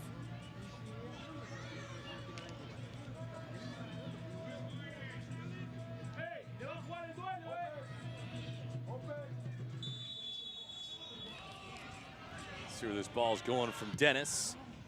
Left-footed punch, not a lot on it, goes wide. It was asking a lot to generate enough power to put room to a difficult situation. As we see Pamadou Ka mentioned the resilience of Miami FC. This team takes exactly after their head coach, is collaborative in nature, problem solve collectively. We're very disappointed with that result at Sacramento Republic, but rebounded exceptionally well at home against New Mexico United. Now, it is a New Mexico United team that has sputtered out of the gate here in the regular season, but still, you score 3 goals and keep a clean sheet, and you missed a penalty.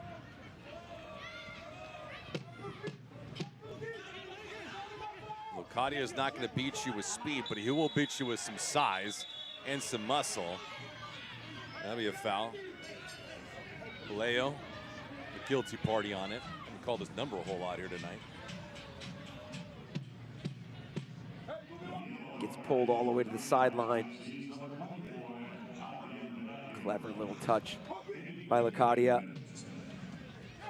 And when you don't know what kind of space or what kind of support's left behind you, you want to make sure that you take the foul, you take the yellow card, you allow your team to get back, and got to defend this free kick now.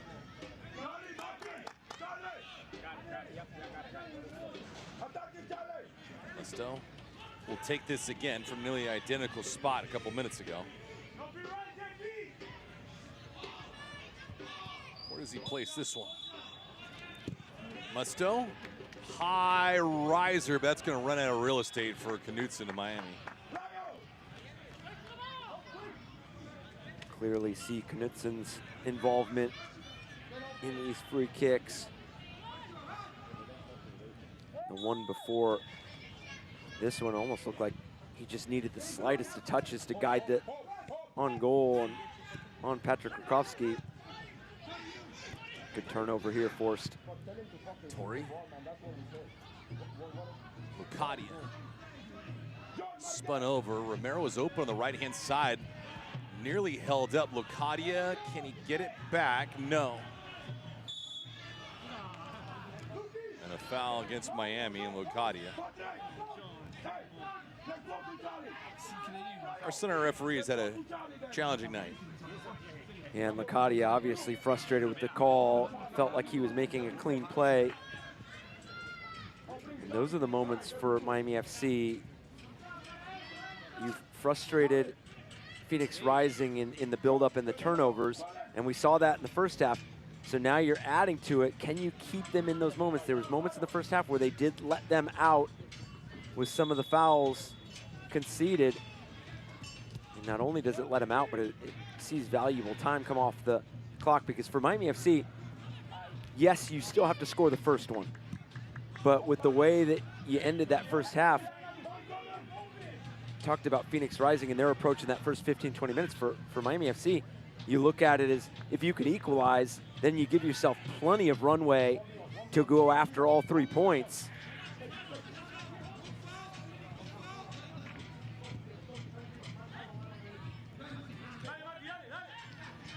Biasi. Questionable foul in the first half that was not called. All turned over. Musto.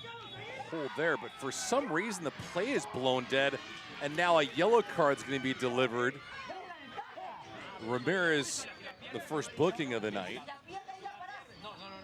I guess the question is, in this situation, Eric, is the possession was still held by Miami, so why do you blow the play dead? Yeah, I don't know whether it was that sideways pass that felt like it was a negative play, so you bring it back to the foul. And this is a performance for Ramirez. This is obviously his first regular season start. He did play significant minutes in the 2 opening US Open Cup matches, played 45 against San Jose. But as this game wears on, the decision-making from the young player, and then not even just that, the relationship that you have with your fellow defenders in some of those transition moments like that.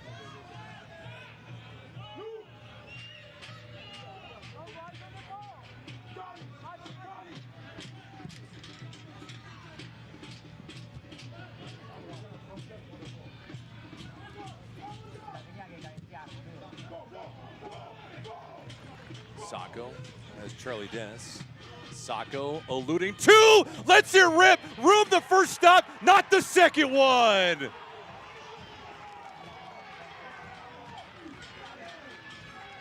Charlie Dennis picking up the loose trash on the line, and Phoenix adds a badly needed insurance marker. It's 2-0.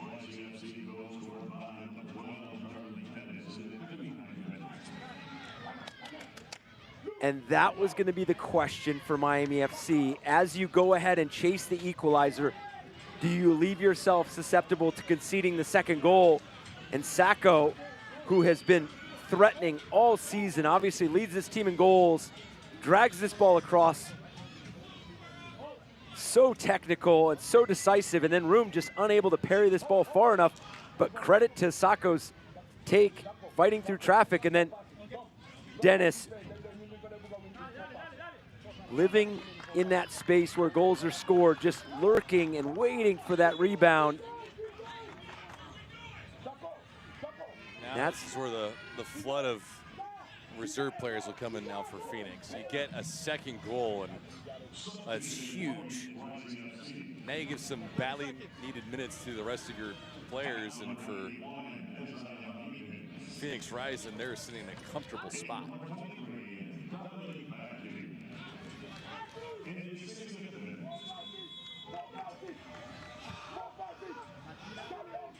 That was the second goal that you were looking for, and obviously the experience of Charlie Dennis, his ability to work box to box. We always have known his influence on free kicks and those dead ball restarts, but just unrelenting in the spaces he was occupying in that moment. But all that attention goes to Sacco. Room makes the initial save and buries the rebound.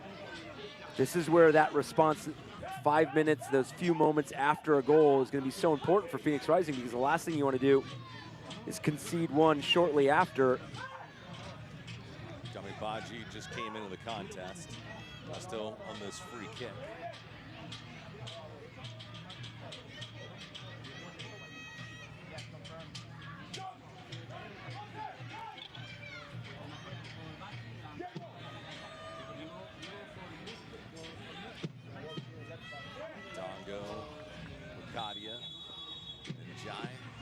Musto, your ball here. Just didn't have enough pace to get all the way across the box. Miami's going to get it back.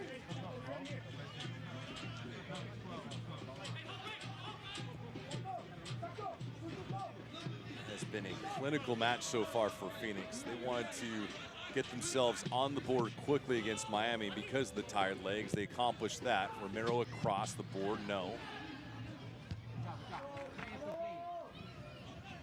Played compact and composed, got to the second half with the lead, and then built on it. Musto, Romero, surveying. Excellent coverage right now by Phoenix. Ball staying static for Miami. Alessi, hair lifted, left-hand side, no. And now you carry all of the pace of this game to just make the decisions that fit what this game is asking. Play wide, make sure you're just taking a lot of time out of everything you're doing going forward. No rush. Just been so impressed with the mentality from Phoenix Rising, and I briefly mentioned in the first 45 that Pamadou is not one to kind of look at congested schedule, location of the game, and it's just the way that this team has come in and performed after such a short week. I mean, I will look at it as a collective, comprehensive outlook for Phoenix Rising, but I know to this group that this is just what they do. They're resilient, they're adaptive. Yeah, if you give them 3 matches in a 7-day span, we tell them, hey, you're getting 6 points, of course they're going to take it. Yeah, and if they can go ahead and keep the clean sheet tonight too, I mean, you go 5 goals and 0 conceded in league play. Obviously still a lot of time left, but I mean, right now it's to be trending in that direction. That's got to be pleasing for this side, who felt like they've been stacking performances. Sacco was open on the left-hand side. That ball could not get him. Njai, Dennis, left foot puncturing, going way up and away. We're going to have a healthy amount of changes now.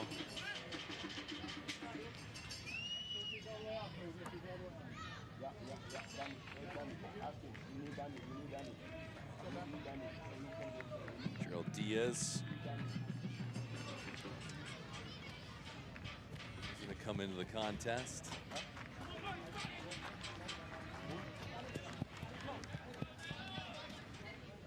And these changes, obviously for Gaston Madoni, happening right now. It's a slew of them.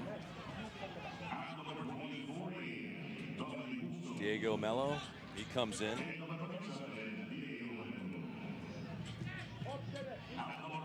Arthur Rogers also entering the fray.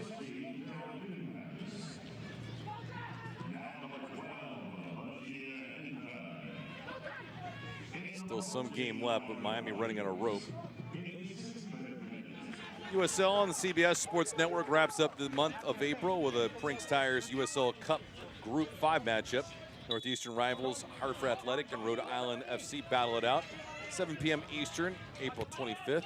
Catch all the action on the CBS Sports Network.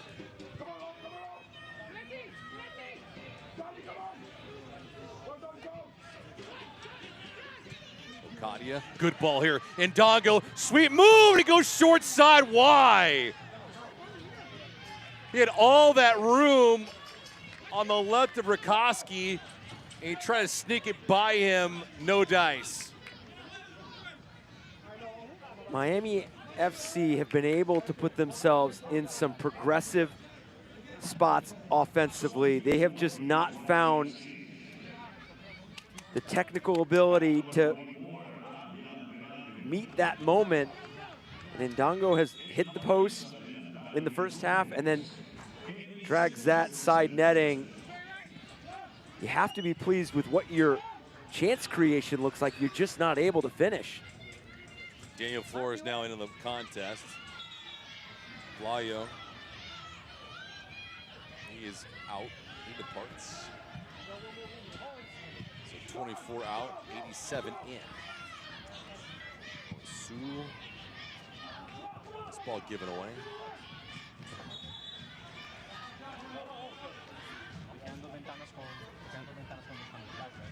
Mello, who took the tumble.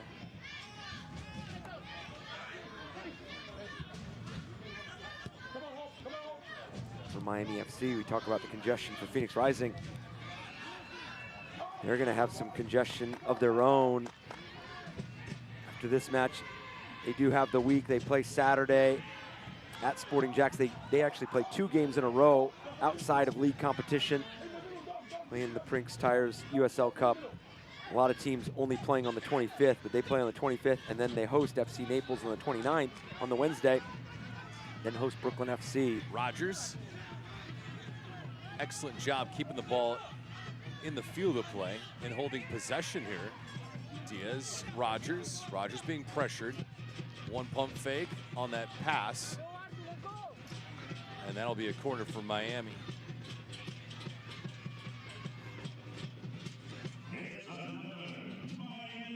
Hosting a Brooklyn FC side who just beat Charleston Battery 3-0 last week.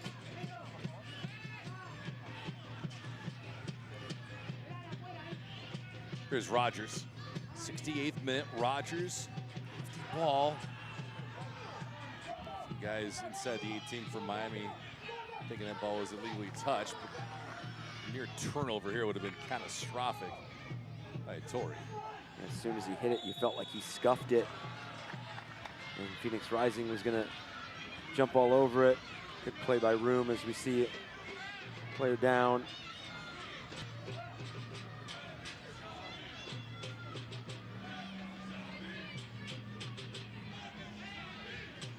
Sewell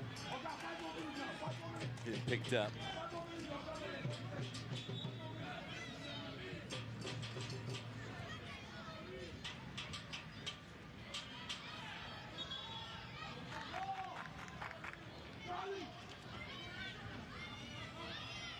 Miami's next regular season match is against Brooklyn. May the 2nd.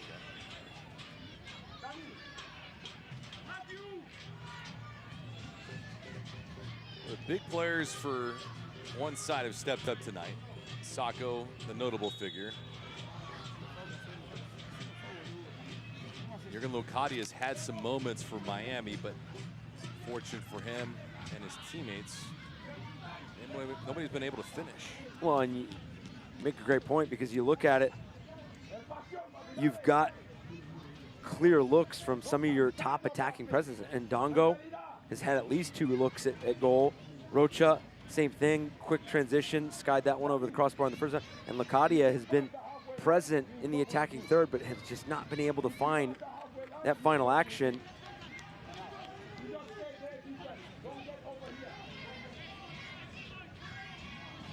Sacco looking for a brace.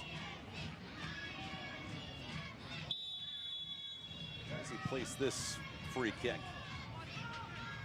The drive, back post, a header. Sprinkles over the cage.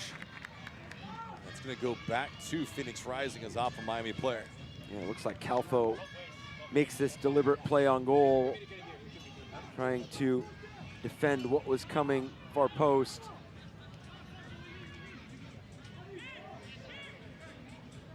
Looks like gets tangled up and makes the play. Now with a 2-goal cushion, you can continue to go direct on these free kicks if you want. Dennis, not a good ball. Good puncture. And Dongo in a foot race. See if he gets some help. Bad ball.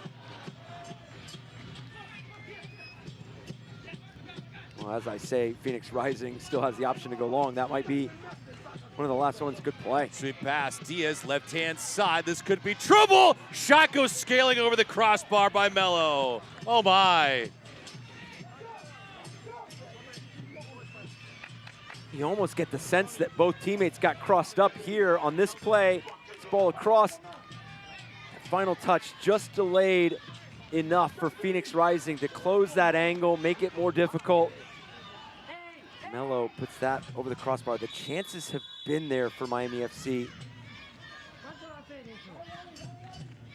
And obviously on one side, you're gonna be pleased with it, because you ask anybody, chance creation is a massive part of getting results. Like, if you're not creating, that's when you're concerned. But now it's just trying to reward yourself with all the hard work that you're doing.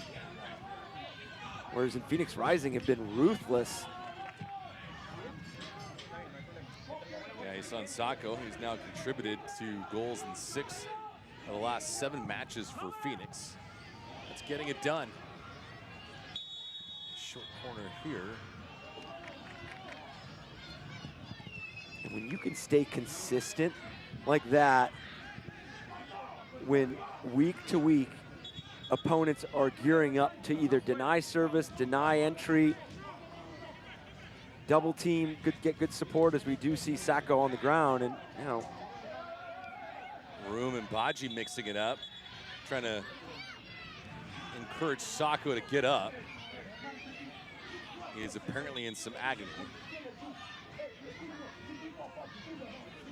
One might think he's milking it. That's exactly the case, at least according to Room. Check it out.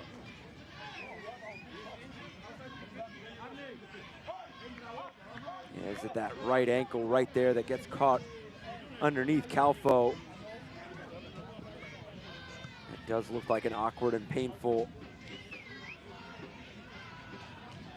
coming together. But you understand the frustration for Miami FC in terms of how they want to make sure that this game is proceeding. But you're only going to look at the opportunities that you've missed when all is said and done.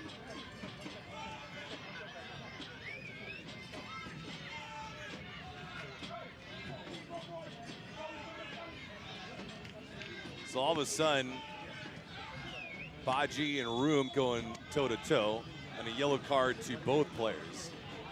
Baji, I don't know what he's thinking. He gives up a couple inches and at least 25 pounds. I think it would take the keeper in this head-to-head matchup, if you're asking me. Yeah, it was kind of an interesting meeting right there for the delivery of the yellow cards. Especially with both of these players still in a high level of motion as we see some more changes for both teams.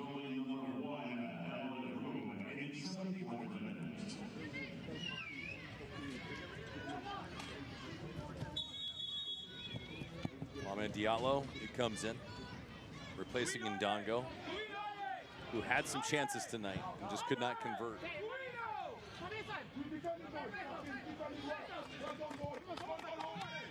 And the positive for Miami FC is the chances that they've earned have been in such variety. They haven't done it just one way. They've sprinkled in transition. They've done it in build-up. They've done it with some high pressure and some turnovers, some free kicks.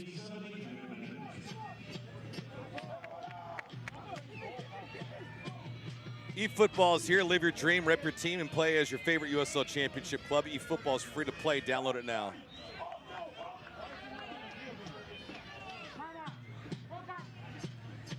'75th minute. This thing has gotten away from Miami. Shots are even now at 8-8. Phoenix has the advantage of shots on target 3-2. Possession is nearly close to evening out, but that doesn't mean anything. Well, I mean, you look at expected goals. 1.63 for Phoenix Rising, 1.33 for Miami FC. So it just shows you the quality that they're developing and generating. Just have not converted. It's one thing to have shots, it's another to have quality chances. Bicycle kick missed. Some contact inside the 18, and our lead official will point to the spot.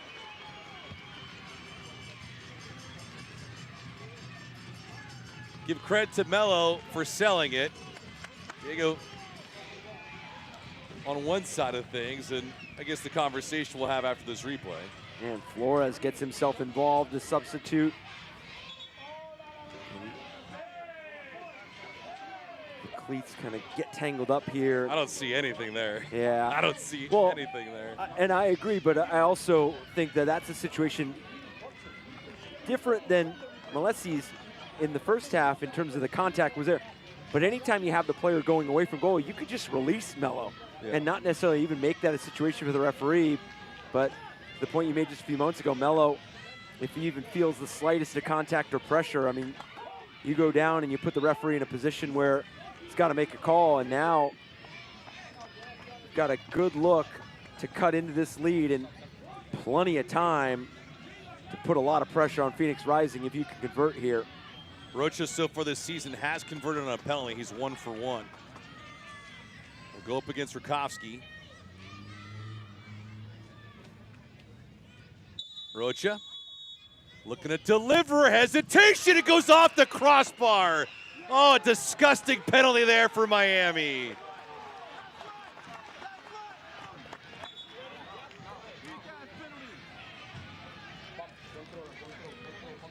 It's almost as if he gets crossed between two thoughts and just completely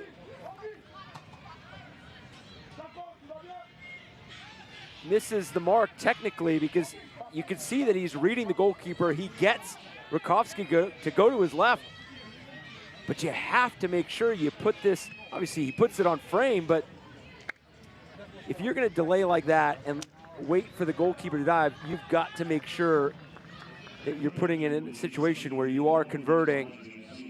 That is going to be a harsh one to look back on for Rocha. Calvin Arase comes into the contest.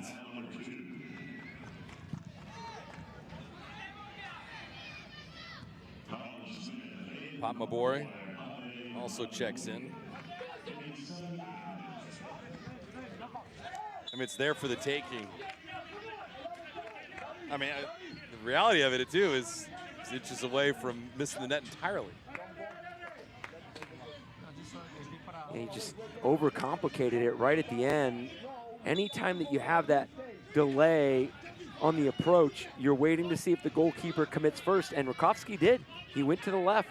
So then it's on you to make the decision, but also meet that decision with the technical ability, and Rocha just overcomplicated that finish, and unfortunately will not be able to see his team put pressure on Phoenix Rising just yet. Now, obviously, you have the time to pull one back, but that would have been primed to have plenty of time left. You cut in the lead. You felt like you were generating some good looks already.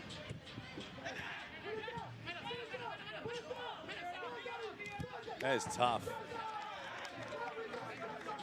Because your team has been required to make some changes. Phoenix bringing in reserves, and you have nothing to show for it. It's a tough way to win in USL Championship when you can't convert penalties.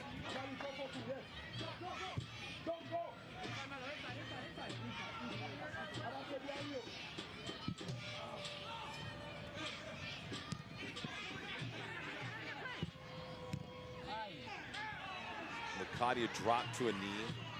No call on it. He wanted one. I think one's enough from that spot.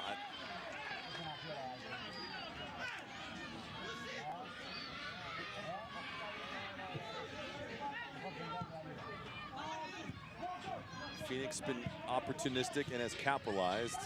Miami has been anything but. Another whistle and a call. They play on a fast restart. Sharp angle. Shot being delivered yet. Just all kinds of spacing for Miami. Hasn't meant anything either. That's Luke Biasi at his best defensively. 1v1 matched up, doesn't bite on anything. Very disciplined, but also does it with a lot of support behind him.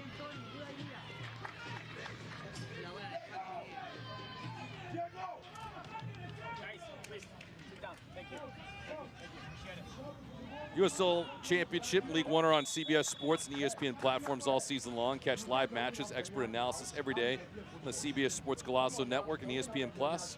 Go to USLChampionship.com or USL League One for the complete USL TV listings.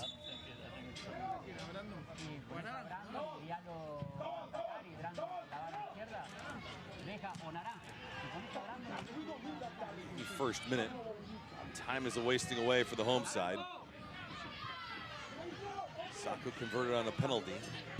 Out wide this drive for Mello. Goes wide by 10 feet.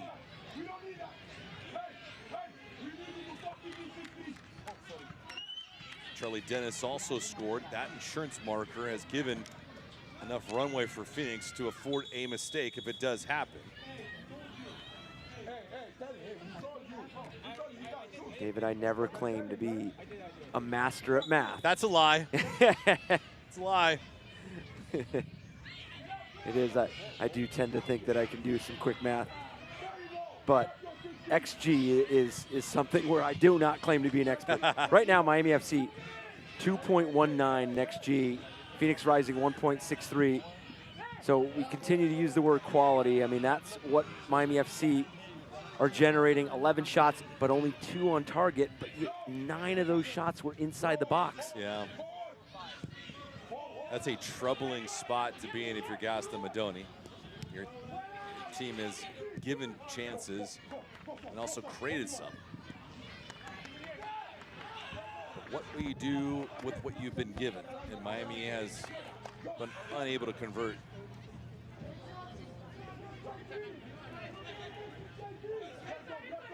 Torrey.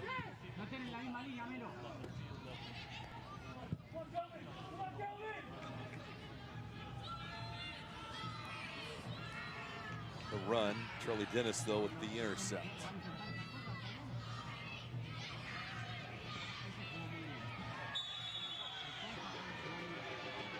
Some contact at the top of the pitch. Torrey and Sacco colliding. No harm, no foul.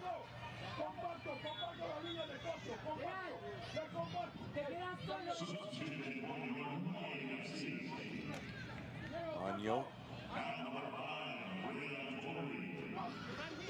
Torrey's night's over with. Ano comes in. So Gaston Madoni's gone deep into his bench.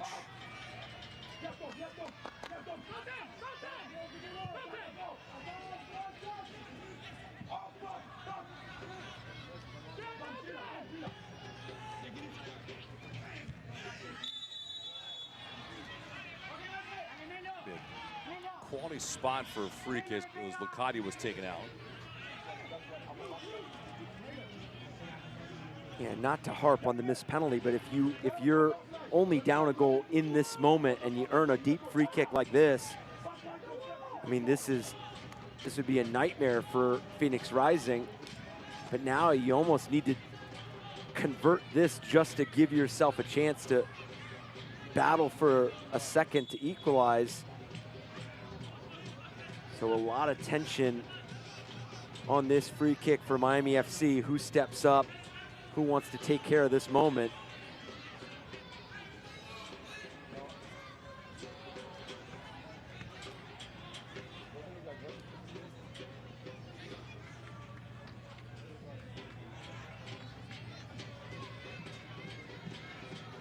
Big spot here for Rogers.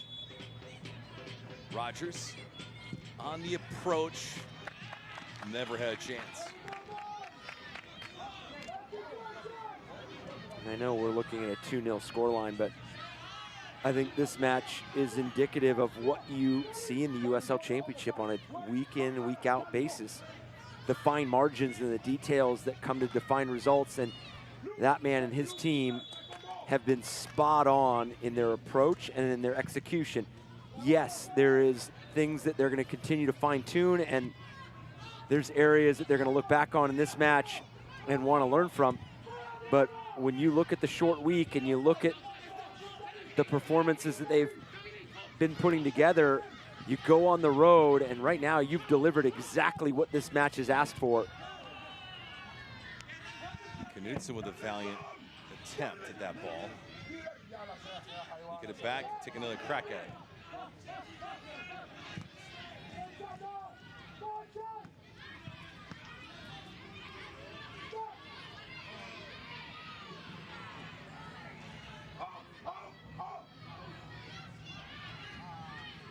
Miami running out of time. Yes, there's been a lot of changes here in the second half. So there will be a considerable amount of stoppage time. But a missed penalty nearly sealed the deal for Miami FC. Certainly that doesn't help. And what an early goal does to a game. I mean, you concede in the 8th minute, and not that that caused Miami FC to chase the game, but it also just re-emphasized some of these missed chances that they just stockpiled. And you thought maybe in the first half, okay, put one over the crossbar, hit the post, and then a save by Rakowski. But you felt good about the looks you were getting, but have converted none of them. So that's gonna just add to the frustration on the night for Miami FC. And that also is a testament that all clean sheets are not created equal. You can walk away for Phoenix Rising and you could pick up this clean sheet, but there is just still so much that you're gonna look at and say, hey, we could have collectively denied this chance, we could have done this, and those are good moments as a team when you can go back home with 3 points and still feel like there was a lot to improve on and areas where you can minimize some of the threat.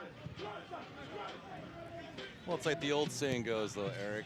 What do you call a doctor that averaged C's in medical school? Oh, I haven't heard this one. Yeah. No. What do you call a doctor who averaged C's in medical school? A doctor. Doesn't matter. Yep. Clean sheet's a clean sheet is a clean sheet. Yeah. So. As well done. I'm gonna put that in my pocket for later in terms of making sure that's a good one. Yeah. No, I mean, you're 100% right. I mean, it does not matter how you get it done. Obviously, they've had individual moments where you've had to make a play, whether it was a good defensive intervention, whether it was a play that kind of halted some of the play. Yellow card from Pelayo earlier in the second half, denied a transition moment. I know he picked up the yellow, but you don't see that play out. Mello, don't know where he was going with that.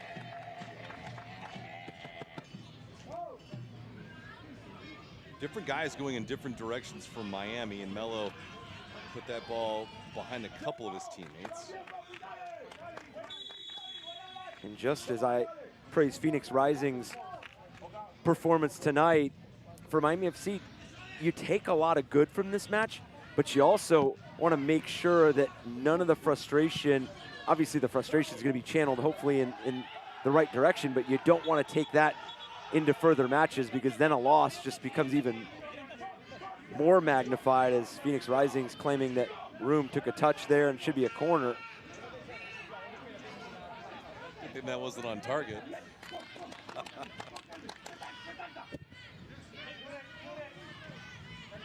90th minute.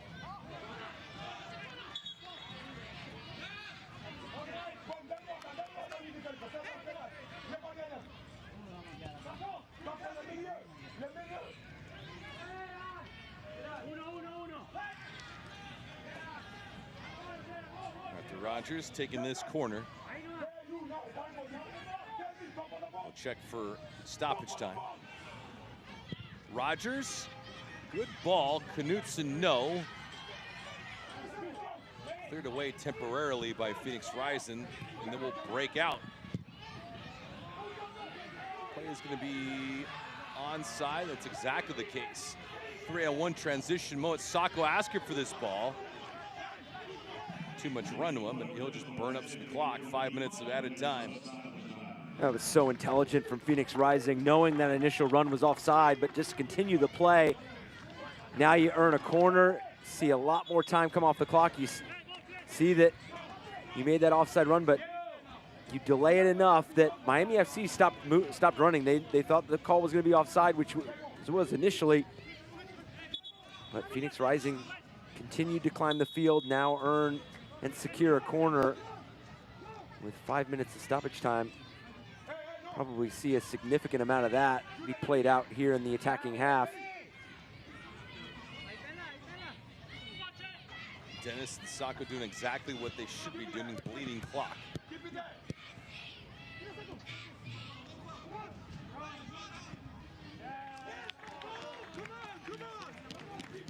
Agony for Miami.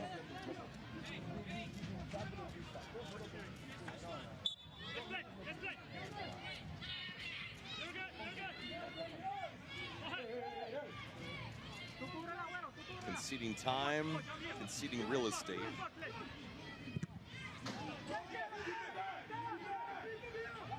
And Miami finally gets possession back. Valuable seconds bled off the clock.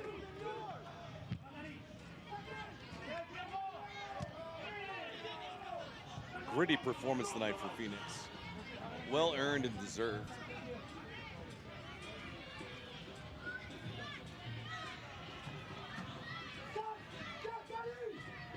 And now it's a matter if they can keep the clean sheet. Yeah, going to be a welcome sight to host a home game, but obviously bringing in Colorado Springs switchbacks who. Sacco onside, clean break. Sacco takes the deke, the shoot, and he scores. Clean professional move, and there's the brace for Sacco. Rack it up, it's a high five for him early in the season.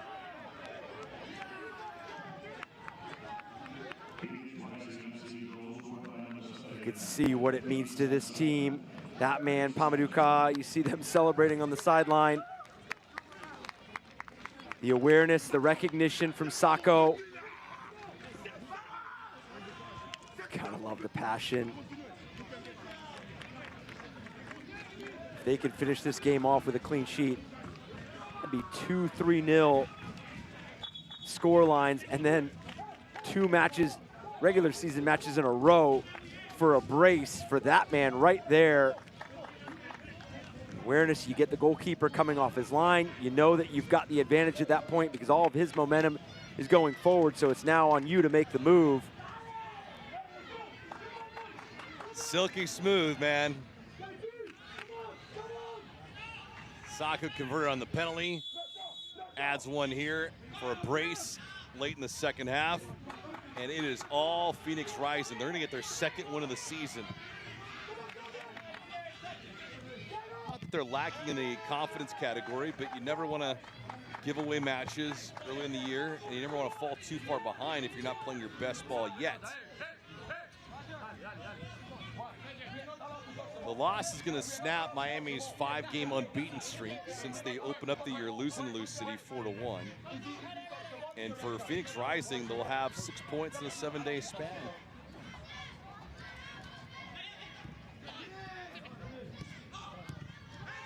Rogers drove that into the wall. Like I said, it's an illegal touch, and our lead official calls that out against Gomez. And Gomez, fortunate that comes outside of the box. He was just... Look at that again. I thought he had 1 foot in. That's initially what I thought, too.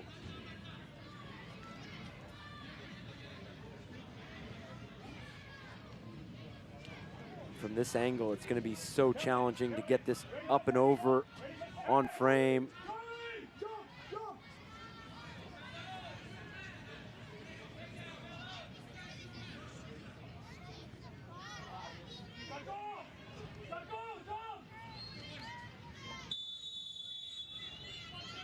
Mello, left foot, Rakowski. With some spin on that ball. I'm surprised he didn't catch it with 2 hands. Yeah, at this point, no nonsense from Rakowski. Knows that there's only a few moments left. Concede the corner, get all the numbers back in this box. Towards the back post. See Carvajal. I was looking at his watch. Placed in, backside, Knutson. Volleyed around near the goal line. Stays away, and that's going to do it. Phoenix Rising go on the road from coast to coast. San Jose to South Florida. They grab 6 points in a 7-day span, and they come here and get their 2nd win of the season, blanking Miami FC 3-0. Yeah, comprehensive performance. They made the loud plays in both boxes. Phoenix Rising did. They got outshot 15-9, but they converted 3 of their 4 shots on target, and efficiency is the name of the game when you're looking after results, and especially, as you mentioned, the coast-to-coast travel for them. This was the performance that they wanted, they needed. They answered the bell.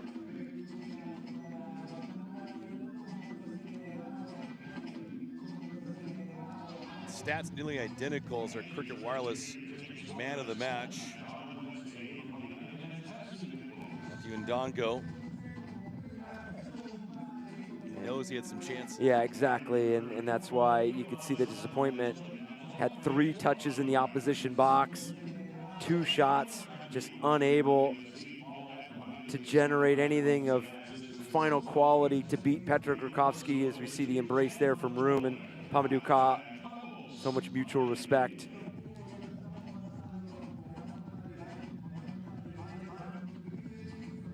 Well, that's going to do it here from Pitbull Stadium. Post-game show is coming up next. Phoenix Rising triumphant over Miami. 3-0's the outcome.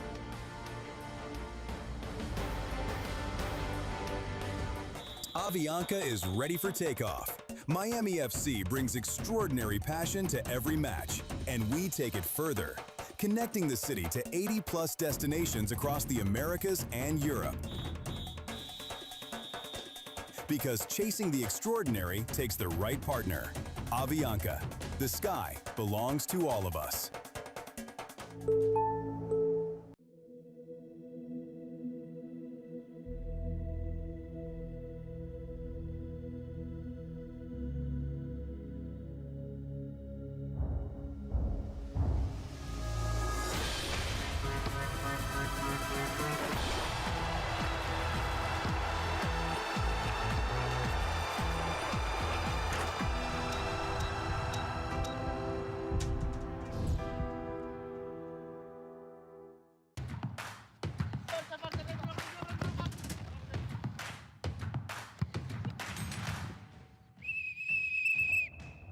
Dealing with pressure is never easy.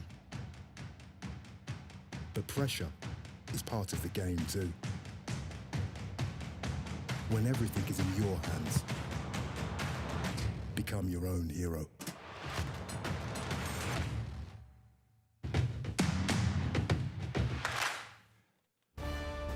Closing up shop here from Pitbull Stadium. Phoenix Rising go on the road to beat Miami FC 3-0 is the final score with Eric Dobransky. I'm David Gascon.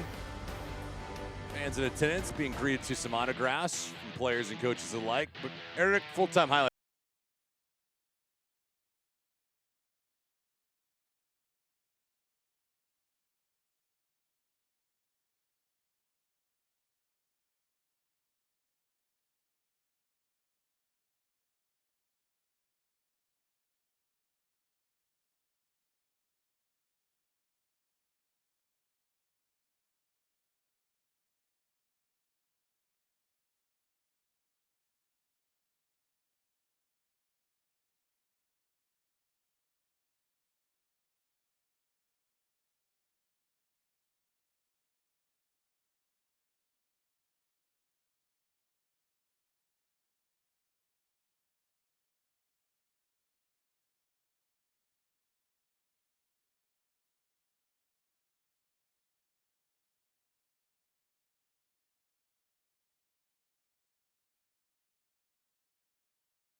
Team's third, his second. That's 2 consecutive braces for Isan Sako. And for Phoenix Rising, they get their second win of the season. A huge win for them, getting things done. And meanwhile, for Miami FC, it's their second loss of the year. They fall to 2-2-3 overall. Their next game of regular season activity is on May the 2nd against Brooklyn. For my broadcast partner, Eric Dobransky, I'm David Gascon. Hope you enjoyed this one. Phoenix wins it 3-0. This copyrighted telecast of the United Soccer League cannot be retransmitted, rebroadcast, or reproduced without the express written consent of the United Soccer League.